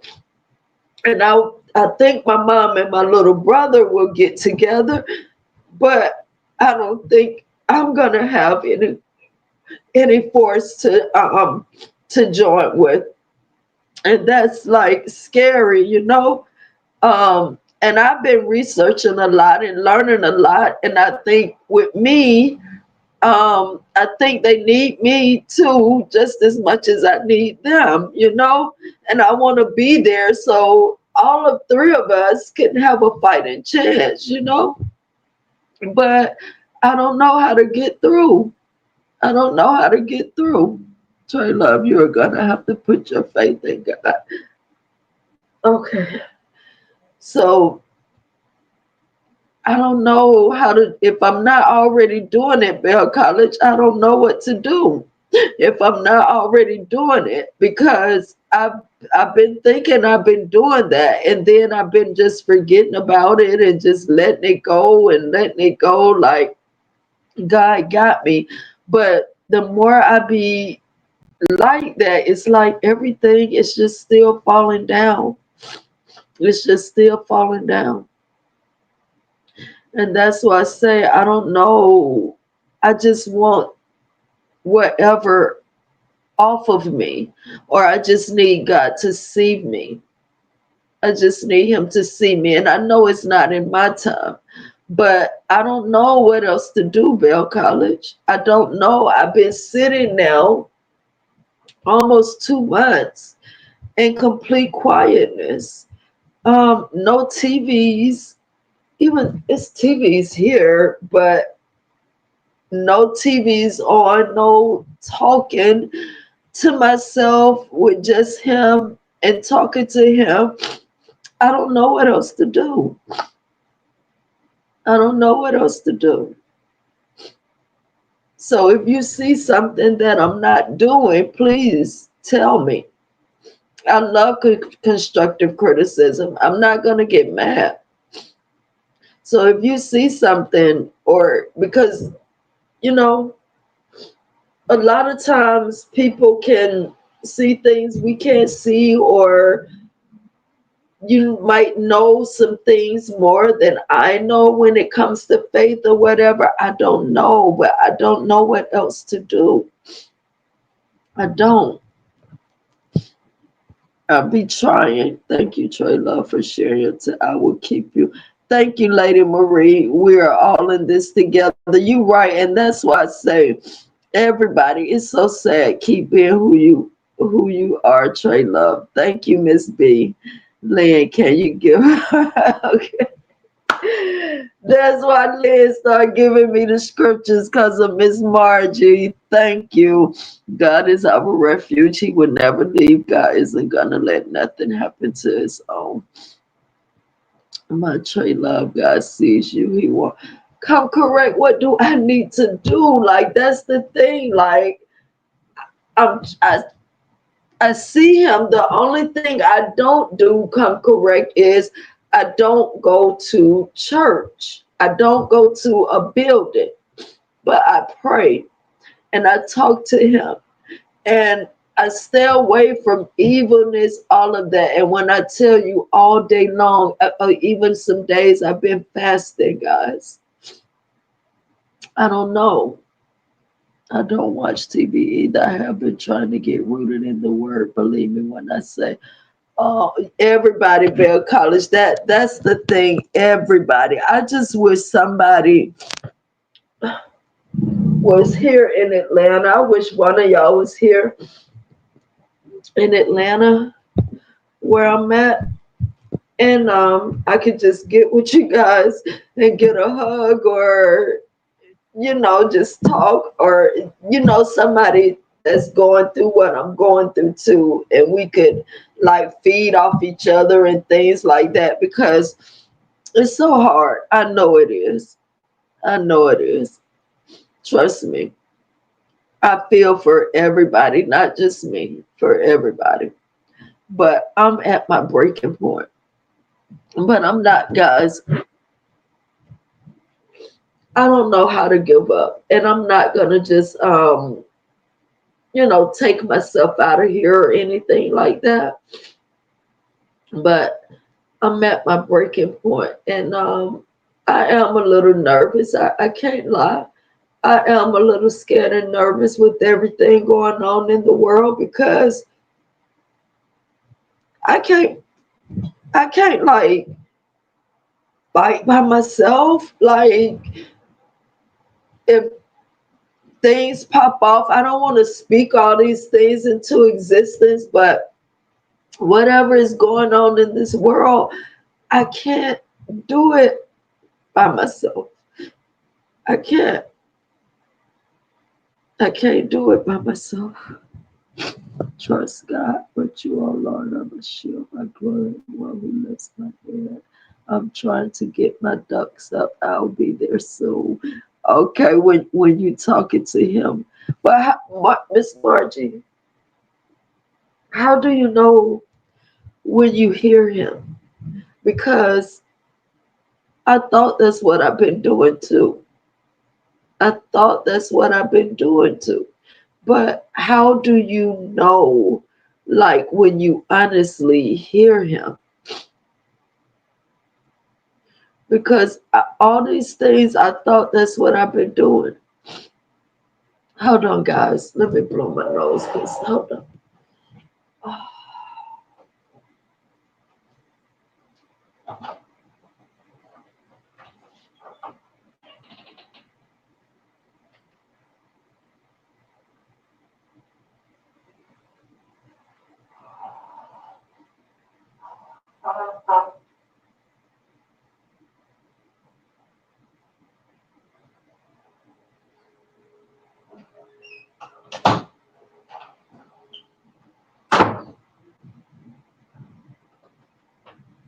So yeah, Miss Margie, I thought that's what I'd be doing. Like, how do you know when you hear him? I'm trying to get Bell College. If you make it here, please let me know. Please let me know. I just came out of feeling the exact feeling you are feeling. And to see him, we have to focus on him and not our circumstances. It's not easy, but it's possible. We will talk. We will talk. Oh my God, come correct. You see, I wouldn't have never guessed that either, and I'm glad that you are out of this feeling now. Okay, so I think too what I'm scared of, and maybe I need to lose this fear, but I think what I'm scared of, guys, the main thing, I've already lost the most precious thing to me, which was my cat. Okay. And then that, even my car, and I paid a lot of money for that car, guys. My car was easier to get rid of than my cat. But before I lost those two things, my family has stolen a lot of things from me already. A lot of things from me. that I didn't worry about either. But now what I have left, come correct, is the things, all my things to make me money. I have my 5 sewing machines, my 2 sergers. I don't want to lose that stuff. You see, and that's what's like scaring me and worrying me too, because I do not want to lose that. I paid lots of money for those things. So now I think that's been my main worry. So what you're telling me now is don't worry about that. Okay, put that to the back of my mind, right? And just focus solely on God. Just keep my mind blank of everything else and just keep my mind solely focused on God. But that's what I was trying to do, like do products and stuff really quick, things that I could try to sell really quick to make sure I don't lose those things. But it's like I've lost everything, which I don't mind. I don't mind. I really don't. But my cat, I think even if I had her, I think losing all my sewing machines and stuff like that wouldn't even matter either. But now it's all my sewing machines, my sergers, my mannequins, all that stuff. But basically what you're saying is forget about all of that, right? And just worry about God. And if those things happen, that's what was meant to happen, and to be okay with that, right? And I know he gives back. I know he gives back 10 times, 20 times what you lose. I do know that. And so I guess that's the point I should be at right now. We said to be still and know that, just be honest with him about your feelings. Oh, I do, Bell College. That's the thing. I do. I told you. And guys, let me ask you this. Am I praying correctly? Because I just talked to him like I talk to anybody.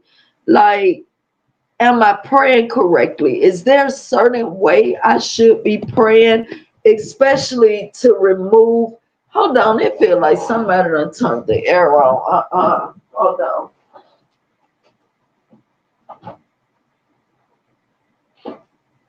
Tony, ain't nobody even in here, but it feels like somebody done turned the air on. I can't take that. So am I praying correctly? Because I just talk to him like I talk to anybody. I hear him mostly when I'm sleeping. And see, Miss Margie, I couldn't sleep last night. I haven't been to sleep. I couldn't sleep. It was the same thing like a couple of nights ago. And then that night after that, I was able to sleep, but I couldn't sleep last night. So I was up on Facebook most of last night. I hear him mostly when I'm sleeping or really deep in thought. I like that shirt behind you. Tisha, thank you. I'm going to post them. That's what I've been making to try to, because like I say, I rather, sell items than to just beg for money or whatever. I'm really not used to that, even though I need it. But I can do any kind of designs. And I've also, guys, that's why I say I have still been working. I've already filmed the first 2 parts of the sewing video. The only last part I need to film is the part actually doing the sewing. But I've already filmed the first 2 parts. I just got to edit those. But I filmed that, I think, like the very next day after my birthday, and then I just shut down again. So I haven't even edited those. And then I said, you know what? I got to jump over and learn this program. I got to learn how to work this thing so I can make some money. So then I left from that and went and started learning how to operate the the silhouette and the Cameo 4 so I could make these. So I did these and then some other ones. I'm going to post the pictures when we get off the live. I'm going to post the pictures. And then, yeah, I'm working on some other things too, but the stuff I'm very limited here because he only got one sewing machine, which is right here. I got 5 and I work on them to do different things, and I got sergers and stuff too. He don't have that here, but he does have the hat machine. So guys, I can put anything on hats. So this is the hat machine. So this is the hat machine here, and this is the one I use for the t-shirts right here. I don't know if you can see it, but so anything you want on a shirt. But I just put the true sippers and the steak game. That's a steak right there, guys. I'm so proud of myself too, though. But yeah, that's what made me do that. So thank you, Tisha. He gives power to the weak and to those who have no might. He increases strength. I said that.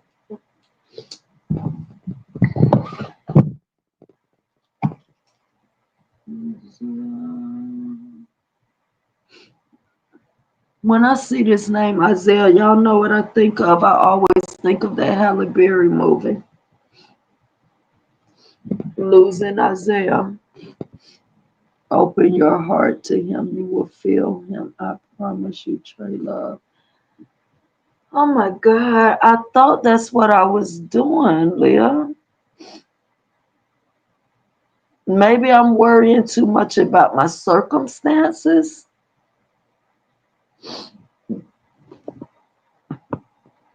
Me too, Conqueror. I've been asking God, how do I show up for you and do the work of your will over my life? How can I serve you, not to my own understanding, but yours?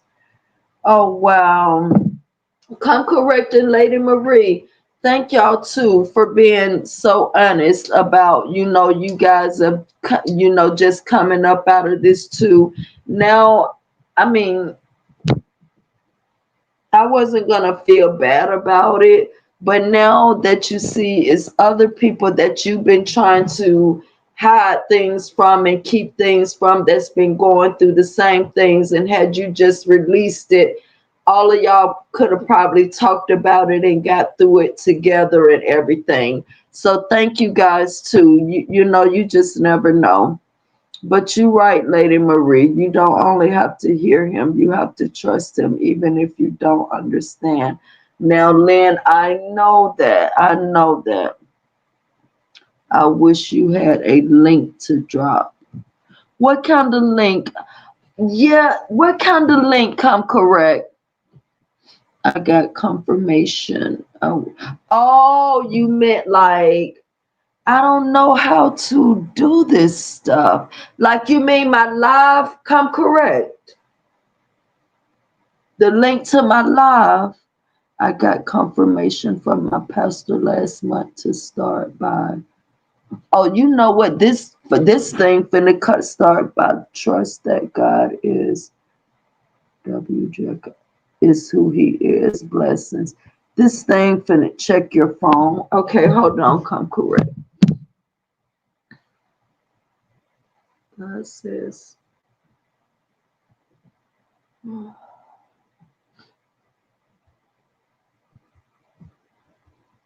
This thing finna go dead too. I don't. Oh, maybe I could. Where's his? I'm on his. Hold on. Let me try to find his charger real. Oh shit! The thing's sitting on it. Hold on. Hold on. Come correct. Cause this thing finna go dead. I gotta grab this, guys. Hold on. Cause his charger inside this box. Hold on 1 second. Hold on, come correct. Let me try to plug this up before it cuts off. I gotta get his charger real quick and sit this back under here. Hold on. I gotta try to plug this real quick. Then I guess I'm gonna have to hold it. 1 second, guys.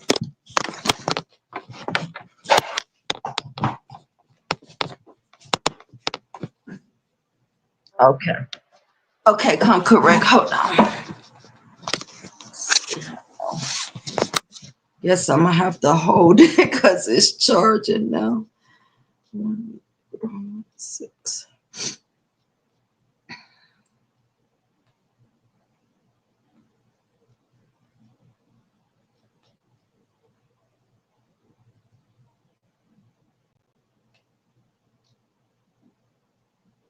Oh my God, come correct. Thank you. Oh my God, thank you so much. Come correct. Thank you.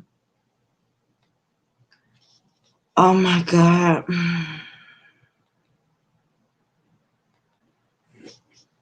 Come correct. And I wish I could sit this. Hold on, let me try to sit this away because I want to give you a hug too. And any shirts, if you want any shirts, come correct. I don't know how I can get them to you, but please let me know so I can do them. Give me 1 second. Oh my God. Anyway, I wanted to give you a big old hug, but I can't prop this up any kind of way because it's on the charger. But thank you so much. Come correct. I really appreciate that from the bottom of my heart, from the bottom of my soul. Thank you. Thank you. God says, come boldly before the throne, and all he requires is faith and a contrite heart.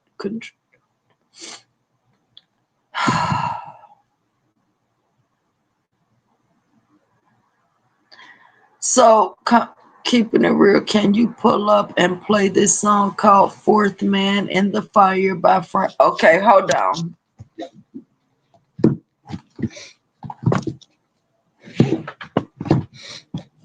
Hold on, guys. We're going to let this get a little bit of charge, and then I'm going to take this. Maybe my purse can hold it up.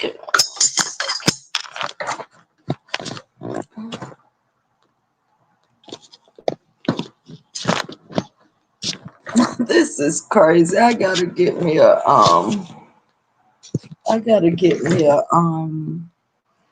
stand. I'm trying to find something else that can hold this. Then maybe put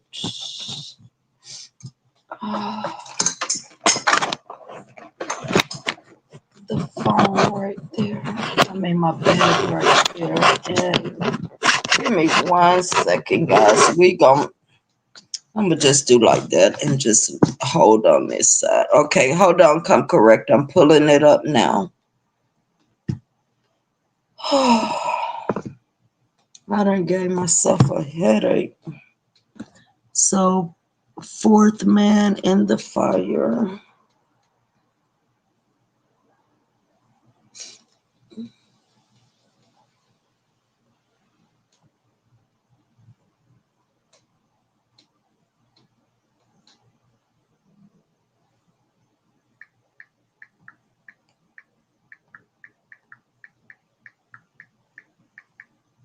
Fire by Francesca.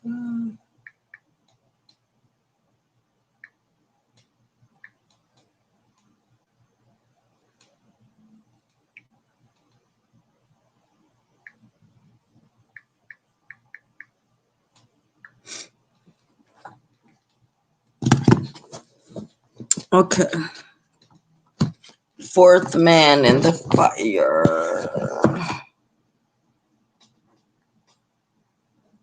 Okay, we're gonna do okay. Hold on. Saved it too so I can go back and listen. Thank you for that. Blessings to you. Hey, Miss Gloria. Tra-Luv also play I Can't Stop Praising His Name by Keith Pringle. Okay. I think I know that one, Bell College. I can't stop. Y'all see my praising his name. Which one you want by Keith Pringle? Because they got Shirley Caesar. You want Keith Pringle. Okay.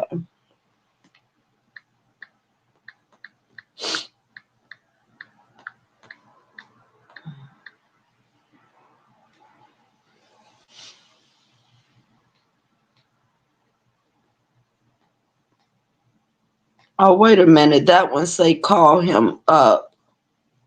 Okay, I got it. The best thing about Roots is that they make real estate investing accessible to everyone. Whether you invest $100 Yeah, or I love that song. It is Tra-Luv. I always lean on that song. Never would have made it. I love that song too. Residents earn rental rebates You see, when I listen to all that stuff, guys, I'm just gonna cry more like when I be listening. But I like all of that. Is this it right here?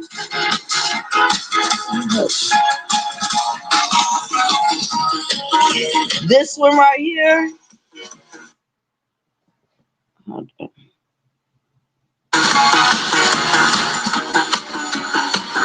This it, Bell College?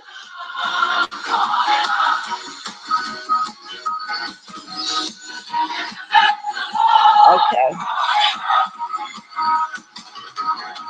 Oh my God. You know what? You guys always turn everything around. You guys always turn everything around. These lives start out one way and they turn into a whole different thing. And I love y'all for that.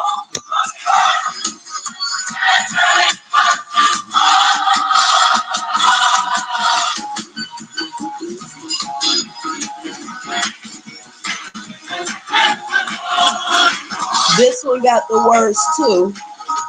Goodness of God. Okay.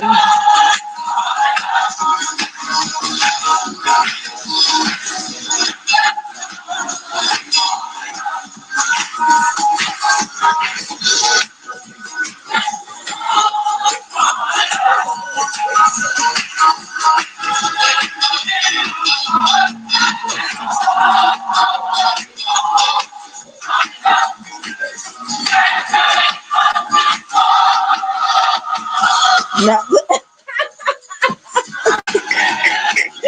Miss B, this my Steve Madden bag, honey. What you talking about the old? Cause it go around like this. This my Steve Madden bag, honey. It matched my tennis shoes, my Steve Madden tennis shoes. You talking about my old lady purse? Somebody else said that too, cause it go around like this. Oh my God. Not the old lady purse. Oh, I ain't going. I'm back. Hey everyone. Oh, I ain't going. Let me see something.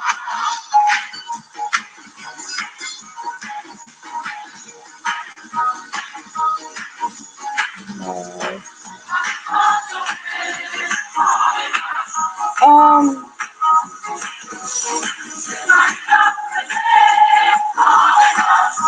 Anyway, I don't know. I guess because I do see two things there, but I can't see it. So I ain't going. If you sent something, super chat or something, thank you so much. I can't see it, but thank you.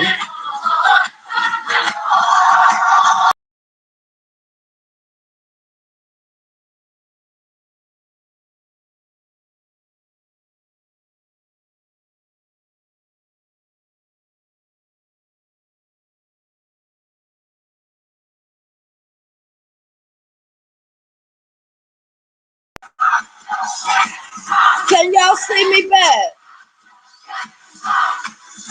Oh Lord. Okay, can you see me back, Miss Lynn? Okay, thank you, Miss B.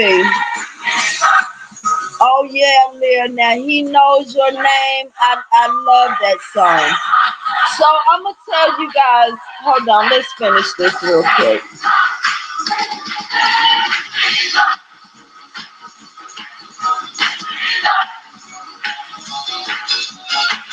I don't know what that is. Right.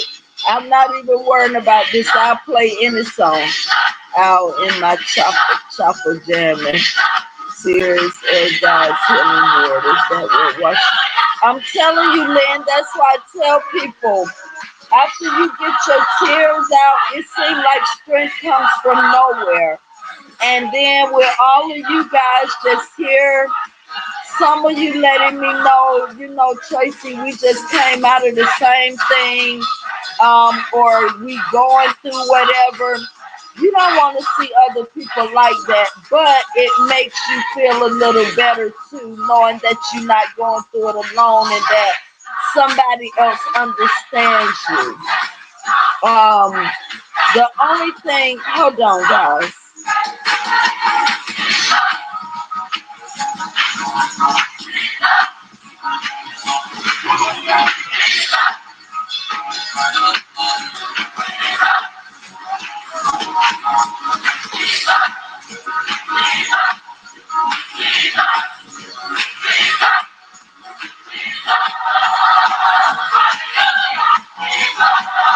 Okay, I guess I made it through all that.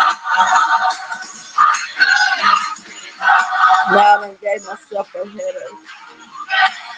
Yeah, never would have made it. I love that. I'm gonna show y'all. I'm gonna play. I'm gonna play y'all one of my favorite. How many of you have heard of Crystal Nicole?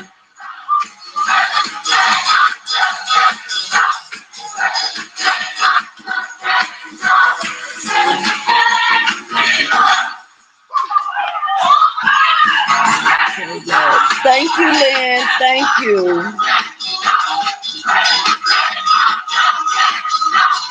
I really appreciate that. And I don't know why I can't see now. Like Come Correct had to tell me to look. If anybody has sent me anything, thank you so much. Thank you.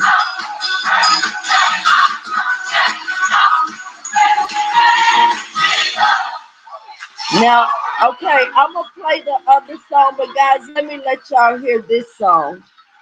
I love this song. And this is what I normally play.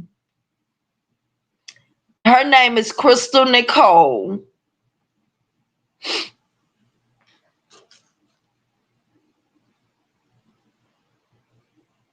There's power in the word no. At University of Phoenix, there's no application fee. Entrance. This is a beautiful, beautiful song. Listen to the words, guys. This is what I listen to. Okay, Miss B.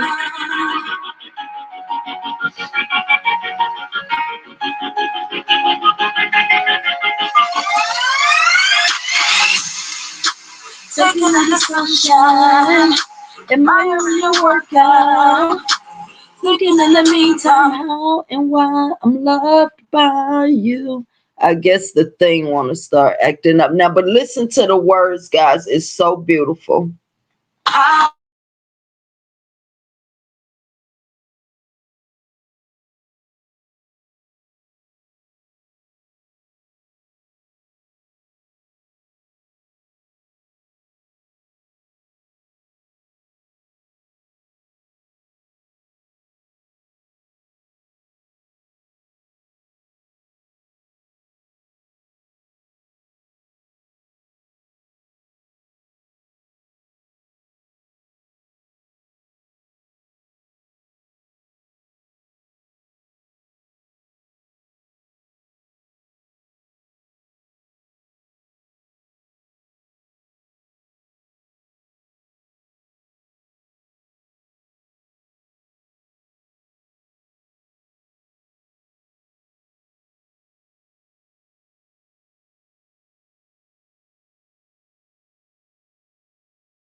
Oh my God, y'all still here. Thank you.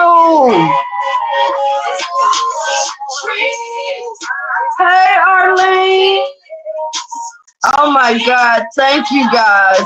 So now I'm on my phone. My phone only have 40% too.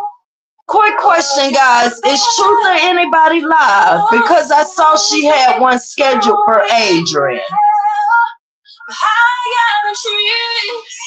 I'm gonna replay this song. Can y'all hear me back? Hey Tracy, I'm sorry. The other day I said something to you about Adrian mistreating Kitty and pretended like that was another cat, but I was wrong. It was another cat. Arlene, that wasn't what got me. I've been from the beginning of seeing Adrian mistreat that cat. It started because it just triggered me, because I didn't have mine. Oh, then she said something about the cat might have to go back because the cat ain't boo-booing in the litter box or something like that, which is all BS. So it's been more than that, Arlene. It wasn't that. It wasn't that. Hold on, guys. Listen to this song. So this what I be playing. But it's okay, Arlene. I'm even without you telling me that, I'm gonna get triggered because she doesn't deserve that cat. So I'm gonna be triggered either way it go. That's why I told you guys I'm not into the on the steak game though. I'm still trying to perfect this steak. I want it to be a little thicker. You'll see it on the ones that I post. I want the steak to be a little thicker. The True Sipper ones, and I have True Sippers by itself with stand up YouTube greatest 2025 on the back, and then I have the steak game like that too. Then I have them together, but I'll post it. But I'm still trying to perfect the steak. I want to get the steak a little bit thicker. Oh my God, Lynn, thank you. Thank you. I love y'all too, seriously, from the bottom of my heart and the depths of my soul. I really do. It's just I don't know how to change it. I just go numb and I just won't talk to nobody, not even in real life, on Facebook, on YouTube, or anything. I just won't talk. Even though I'm there, I will not talk, and I need to change that. I've been here the whole time praying. Thank you, True. Thank you so much. I did not know you was here. I really appreciate that. And thank you. You're another one that I believe truly prays for people, and the prayers are genuine. So I need them, and I appreciate that. And like I was telling Miss Lynn, it's just some people that says that and move on. But I believe you guys, and I need all the prayers I can get to continue to get through this. And I know I will. That's one thing I do know. I know I will. I just done held it in for too long. Just done held it in for too long. And I've been breaking for a minute, but I do it where nobody can see it. But I've been saying I was going to wait until I got enough members and then come and tell everybody, what I was going through. But I realized and had to be honest with myself. I'm not consistent enough where I'm gonna gain enough members. That's gonna be a long time, and I felt like I needed to come clean with you guys as well. And if that's why you notice, guys, I'll come on here and I'll talk about a lot of things. But if you never noticed, you never heard me talk about Adrian's homelessness. You never heard that. You never heard me talk about. So now you guys will be with me from today to whenever. But you guys now get to see the journey, and get to see me put everything back together. Because now you know everything, so I'm open now. I've put everything out, and I'm glad I did. Even though I'm still crying, I feel so much better. These are tears of joy now that I've released that. And guys, I pray for all of us because it's so many of us. I saw today alone that 300,000 Black women, 300,000 have lost their jobs in the recent month. 300,000 Black women. And under that video, I saw the women come in and like, I was let go August 1st. I don't know what I'm going to do. It's crazy. We all going through it.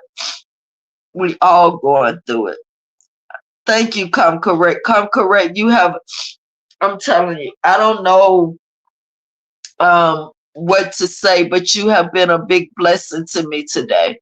And I thank you so much for that. Nobody perfect. We all deal with pain at point. Keep having faith and pray. Yes, but I think with me, Miss B, because I never been through all of this stuff, and then I always had my grandmother to like catch anywhere I was falling. So I never had the chance to fall. And when I did finally fall, I didn't know what to do. And so I'm out here, and in my head, I just know my mom coming for me. She gonna come.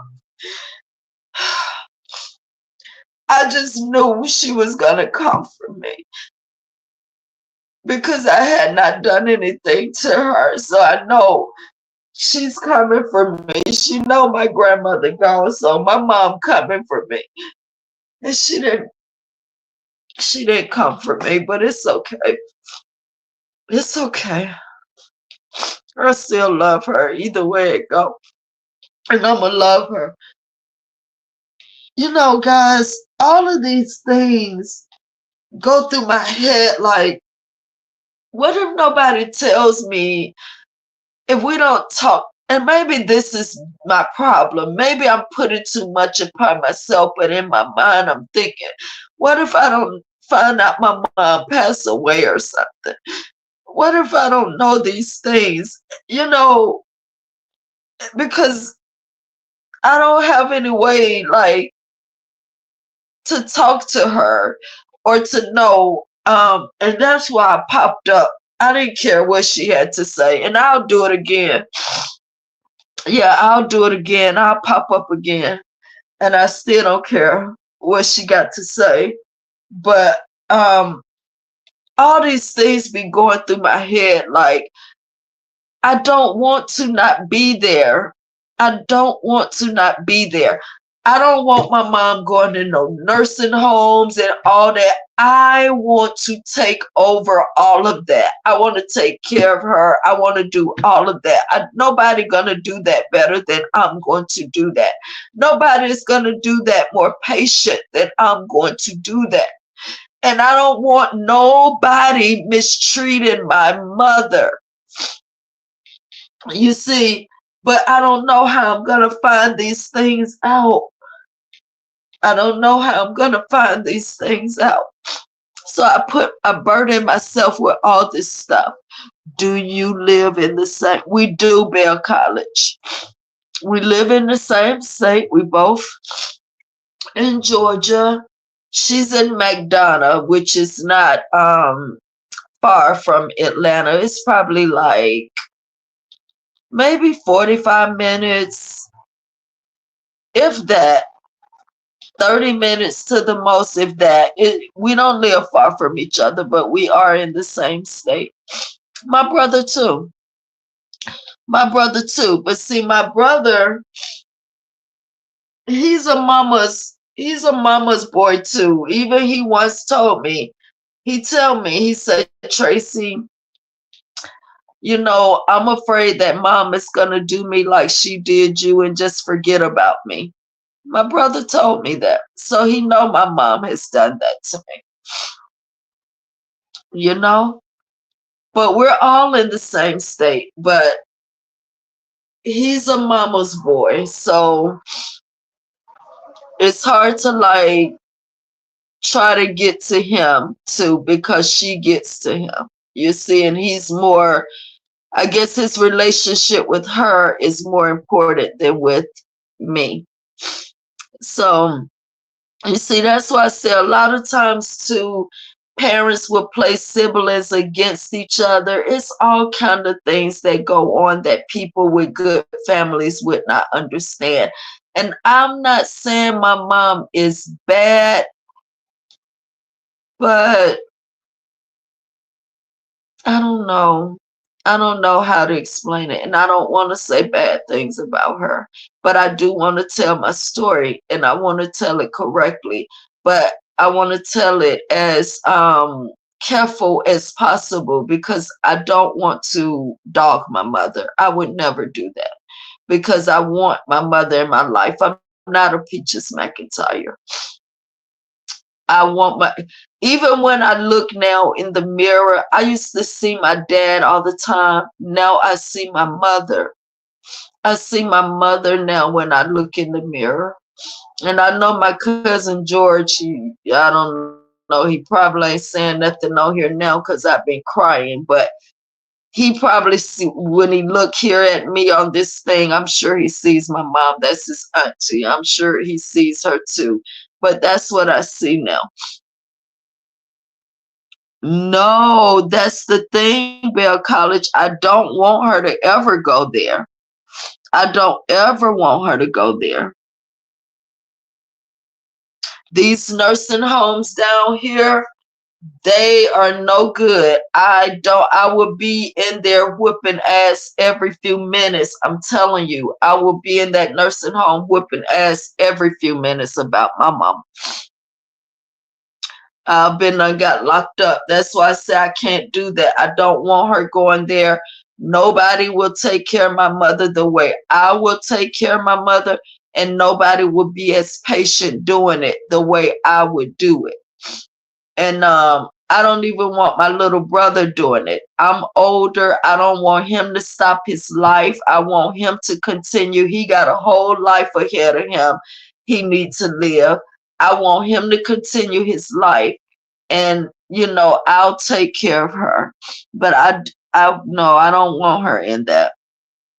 What's your opinion on spiritual? See, that's the problem, Arlene. I'm trying to learn. I'm scared of all of that stuff. Like, I don't know. Remember, I told y'all in my last video, I'm like, okay, I'm going to build this ancestor table, thinking about my grandmother. I'm going to make sure she have money every day where she is, where her spirit is. I'm going to make sure she have food every day. She's going to have this. I'm going to do this. I'm going to do that.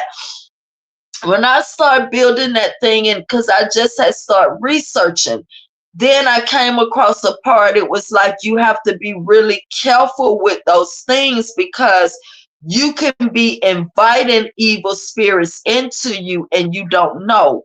When I read all of that, I just shut all of that down. And even with the spiritual baths and all of that, because you have to like put things in there to make it spiritual, right? So that's why I haven't. It may be much on you. What about a private nurse? Um, mm-mm. I would never do that. Now, if I could do that, but right now she gets around Bell College. My mom gets around real good. My mom will be, I think, 70 on her birthday.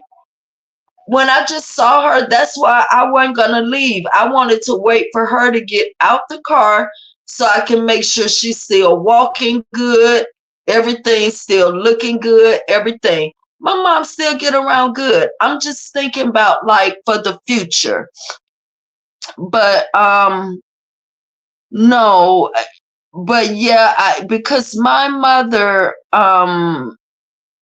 she takes very good care of herself. So I think she will last for a minute. I'm just thinking about the future. See, Lynn, that's it. That's it. One thing about love, no one would be able to deny the power of love. You see, Lynn, that's it. And I thought I was over it when I got, remember I told you, I used to get in my car when I couldn't sleep and I would drive around 285, mad at God, angry at God. And one of those times when I wasn't angry at God, I put all of that over into his hands. Then I say, God, I give it over to you. I'm going to just let it go and I'm going to let you handle that. And so that's what I did as far as my mom. But I can't get it out my head because I need somebody. I do. I need somebody. I'm in this world all by myself. All by myself. Don't get into all that occult stuff. Yeah, that's right. Your email posted. It was Arlene. It's Tra-Luv5 at gmail.com. So that's the word Tra-Luv, the number 5 at gmail.com. I'm not Bell College. That's why I say I'm kind of scared of the spiritual. Arlene, tell me what you know about the spiritual baths. And Bell College, as far as a church, I am a member of a church, but I don't like the churches here in Atlanta. I'm actually a member of Salem Baptist. I don't know how many of you guys know that. But when I joined Salem long years ago, it was a small church. But now most of these churches have gone mega and they're just about money. I told you, I love people in general. I just loved my cat more. Um, but the churches here, they take all the people's money out of the Black neighborhood, but they don't put anything back into them. So they live very well. Why the people in the neighborhoods that they're servicing don't. And I can't get down with that. I feel a way about that. So I just quit going, but I am a member of Salem. If I could find a small, nice, small church, and I had found one, but it couldn't sustain because it wasn't about money. But if I could find one that could sustain, I would go every Sunday. But these people, you're welcome, Miss B. Thank you. We appreciate you, Tra-Luv. We love you. Thank you. No, I appreciate you guys. You just don't know. I appreciate you guys. If I hadn't gotten on here, guys, I would be up front right now, sitting in the dark, probably just crying. And I'm tired. My soul is tired. My spirit is tired, but it won't give up. It won't give up. Your mother don't get it. You right. Stay out of my head. Right, Atlanta. I'll email you. Okay, Arlene. Okay, and I will email you back. But yeah, if I can find one that's not about money, I would definitely go to that one. But these churches here don't care about you. They don't. You know, everything in Georgia, Atlanta now is superficial. You know, it's so many things going on here now that I can't even believe is happening. I was just on Facebook the other day going back and forth with people about Atlanta now because this is the new Atlanta. You see, and I don't get down with a lot of this stuff because he's never given Umar Johnson probably gonna have a you better believe, Arlene, I won't be joining it. I won't be joining it. You know what's funny though? I saw an interview with, it was Umar. And he was saying that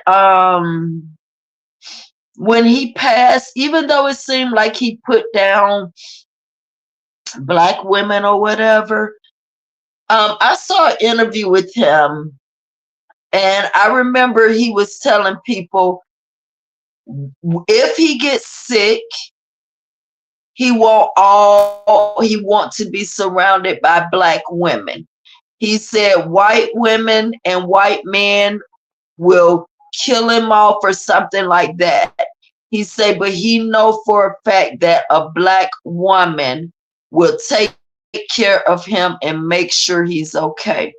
So a lot of these people, they be on there just, but they know the real deal about black women, you know.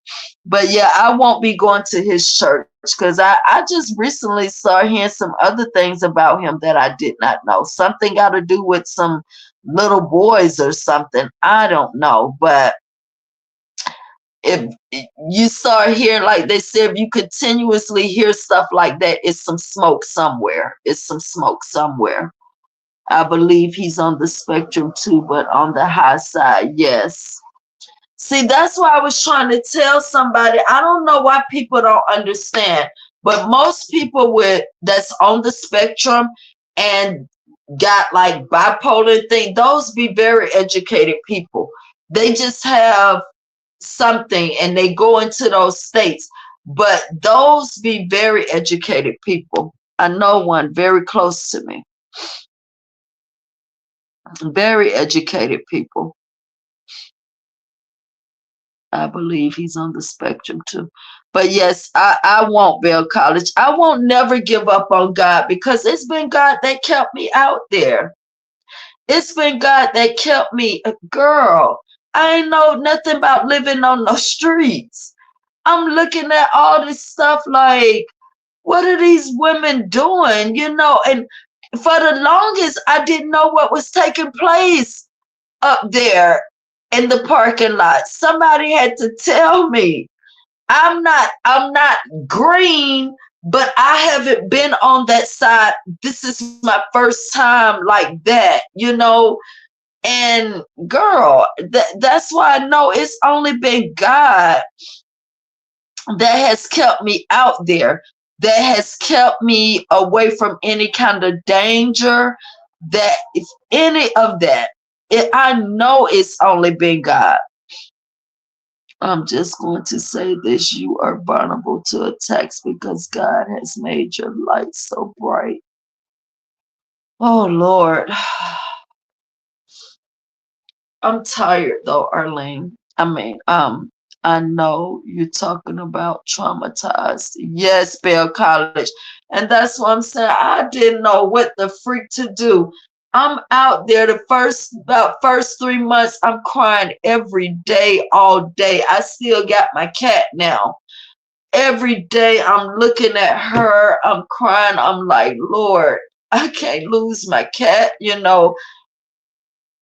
We cramped up in this car. I gotta use the car to make money, but I got her. I'm asking the guy next door, can you, in his van, can you watch my cat while I go work? It's stressing the hell out my cat. Cats can't deal with environmental changes like that. They don't take well to environmental changes. The litter box in the car, guys, the food in the car. I'm going through the depths of my soul to try everything. But at the same time, I'm like, I gotta make money. I gotta make money. I have to go to the car wash every day after I get her situated over in the guy car. Now I gotta go to the car wash, clean that before I start working. It was just so much, girl. It was so much. And when I tell you it was only God that got me through those days, it was only God that got me through those days. And then probably after that, you know, before I took her, I sat there in the car just crying for a long time. She didn't know why the hell I was crying, but I knew. I knew. Because I knew I was finna walk to that place. And I had to, they had already did the 2-week community thing. But I knew I was finna walk to that place. And I knew that I was finna turn her over for the last time. But I thought God was gonna get me situated back really quick. And I thought I was gonna be able to run and get her back. That's why when I saw her picture gone, I freaked out because I'm like, there were so many kittens there. Why would somebody adopt an adult cat? There were so many kittens they could have got. And they took my cat. Oh, oh, I want her back, but I don't think I'm gonna ever see her again. But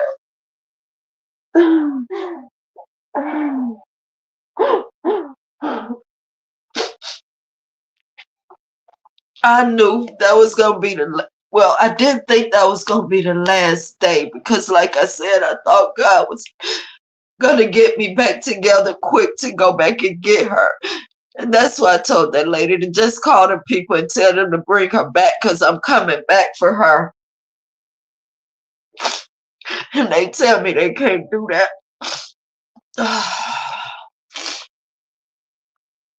No, Bell College, I'm not working anywhere. I let the car go because about 2 months ago, remember I just told you it was a rental. And I was just working to pay that. And I just got tired. I was getting into too much with the customers. I had 2 wrecks. It was just too much. And that's when I thought I was listening to God. Said, I've been trying to tell you to get out of this, but you keep on trying to do this. But that day, one day, I just said, I can't do this anymore. And then my license expired. And I had not even had the money to go and get those back expired. But I do now, thanks to Come Correct. And so I'm going to do that tonight, reinstate my things tonight. I don't know if I have to go there tomorrow, but I'm going to try to do it online. And then I'm probably just going to go grab a job real quick right here, either at the Walmart or somewhere real quick to get my money going. And then I'm going to have to get me back into a car. But no, Bell College, right now, I have lost everything except my storage. I have lost everything, but I don't care about all that stuff. The main thing I wanted was my cat. That's just it. I felt like, I think what my cat gave me was I felt like it was always somebody there with me and for me. And if she was with me now, even in the car, that's why I say I feel so bad, because even in the car, all those nights I cried and stuff, she would come get in my lap and just like rub her face on me and things to try to let me know it's going to be okay.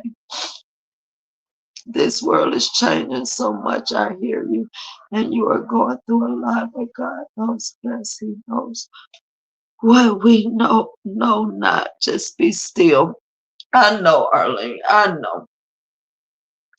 But I told you, August 1st is exactly 3 years that I've been holding all this in.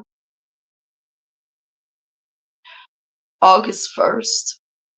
I probably let my cat go probably about like, maybe I got evicted August the 1st of 22. I turned her over to the shelter, I think at the end of that November. August, September, October, November. So I kept her about 3 months. I tried.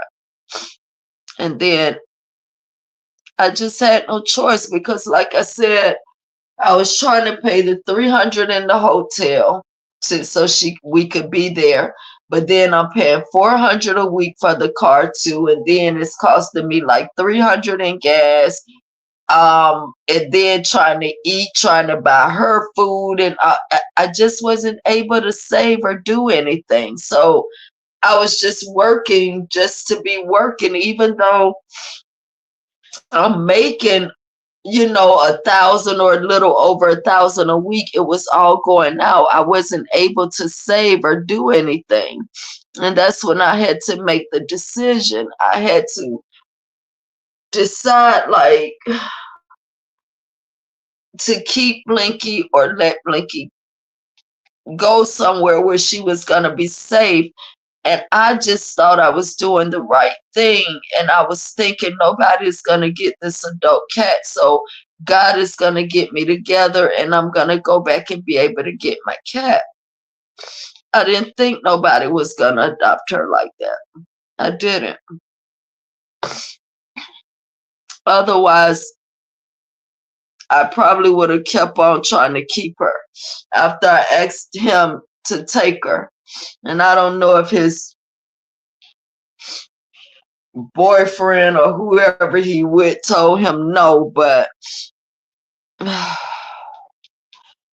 guys, it's just been so much. It's been so much. I done gave myself a freaking bad headache, and I gotta use the bathroom. Hold on one second.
Where's my towel?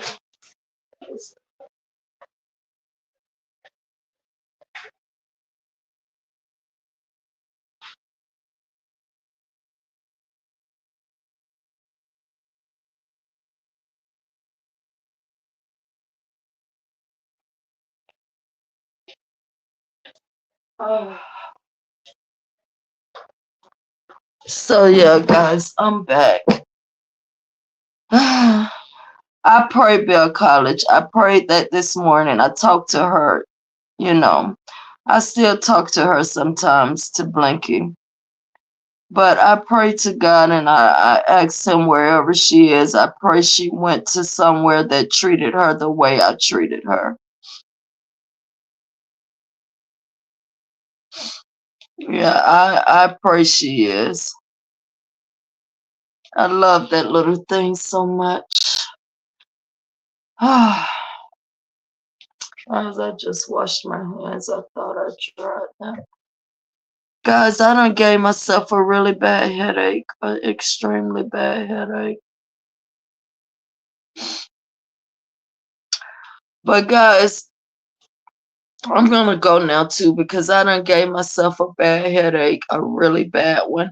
And I know Truth was supposed to go live early. I really didn't expect this. I know she ain't sweating that either. I know that. And I'm gonna post the t-shirts and everything on my page. And if any of you guys want any, please just email me and let me know. I'll post the instructions on there too. But guys, trust me, I'm not the dachshund type. I'm not into none of that BS or anything like that. So I would not do anything evil with your address if you did decide to order. So please don't fear that, because that's just not who I am, and that's not what I'm looking forward to or trying to do. I just want to make money to try to get myself out. Tra-Luv, you are definitely strong. Love and blessings. Thank you, Lynn. And that's the thing, though. You know, I see all these memes always talk about how you are always the strong one, so nobody stop and ask you, are you okay? Because they always assume you're okay. And that's true. And I've been dying in the inside, guys, but I've been putting on this smile and just going on and on. I'm still here, sis. Take all the time. I know. I don't know. I lost my dog. She was always and forever have my heart. Oh, right, Leah. I know truth, but I done gave myself a really bad headache, and I think I done made myself sick too. But I probably gotta go in here and eat something. That's another thing. I just haven't been really eating or anything. It's just been a lot, guys. It's been a lot. But now, guys, you know everything. You know everything now. I see, Lynn, and this has made me feel so much better. It has. It has made me feel so much better. And that's why I was finna say, I'm glad I released it. I'm glad I released it to you guys. And I've been wanting to do this now for a minute, but I had to build up to it. I had to build up to it. Stay strong. Everything will be okay. And hard times don't let. You right, Lady Marie. You're right. I love you guys. I love that I have the supporters that I have. Y'all are positive. I really love the supporters that I have. And I'm glad I came on here and released it to you guys, because I feel so much lighter now. And I've been wanting to do it for a minute, but I'm telling myself, well, I'm going to wait till I get so many members. That way I can just tell them, and I ain't got to tell everybody on YouTube, because I know people on YouTube gonna this. But so I had to get myself to the point where I'm like, I really don't care um what they say or make videos, or I don't care. I need to let this off of me. But so I'm glad I did. I'm glad I did. And I thank you to all the ones that stayed in here and listened to me vent and gave me all the encouraging verses, the songs, the encouraging verses, and the encouraging words. And for all of you that gave me monetary support, thank you so much from the bottom of my heart for all of it. Thank you so much from the bottom of my heart. And one day, guys, and I know most of you guys ain't even looking for it back, but one day we're going to all be on here and y'all are going to get cash apps and be like, when did she do this, or why did she do? It's going to be just because. Trust me. Trust me. And I love all of you guys, and I thank all of you guys too, but I think I done made myself a little sick today. And I'm ready to laugh now. And I know Truth brings that when she do her Adrian commentary. Honey, I be there, Truth. I just can't talk. I be there though. Every last one of them, I be there. But yeah, guys, I'm gonna go in and eat me a little something now and drink me something and go take me 2 Tylenols to take this headache off. But I'll be back tomorrow. I will. I've released everything to you guys now. I don't have anything else to hide. Um, there's nothing to keep me quiet now. So I will be back tomorrow, guys. And again, I thank all of you guys for everything, and mostly for all the encouraging and strong words you guys gave me. Love you too, Georgia girl. I didn't even know you was in here. You stuck with us. No, y'all stuck with me, Leah. Y'all stuck with me. I was so worried. Go get something, take a shower, and get ready to. I know, come correct, because she always had me laughing, girl. I be dying laughing at that damn truth. And then don't let her start laughing. Her laughing within itself will make you laugh. It just be crazy. But yeah, you right. Thank you, Lady Marie. And Lady Marie, you beautiful too. Thank you for coming out. You didn't tell everything, but you said you just came through the same, just like come correct. Thank y'all. Thank y'all. But yeah, that's what okay. Her laugh within itself will make you laugh. I'm telling that damn truth be a trip. You have a special place in my heart. You share it's always, that's what Truth was talking about the other day. They don't put this $ thing on StreamYard and it covers up the comment. It's where that's how my referral link got in the chat because I'm thinking I can hit the comment. You share with me the special favor of God. Thank you, Lynn. Thank you. I love you, girl. Good night, Tra-Luv. Good night, Uno Spider. And thank you for coming. Good night, everybody. I am gonna go eat real quick, then shower, and then listen to Truth. Hopefully, she's still gonna go on. And take me some Tylenol really quick because I'm giving myself a bad headache. But again, guys, I thank y'all for everything, and I will see y'all over at Truths, and I will see you guys live tomorrow. I'm happy now. I released everything. So I'll see you guys tomorrow. Love you. And come correct. This is the hug I wanted to give you earlier. Love you, girl. Thank you. See y'all over at Truths.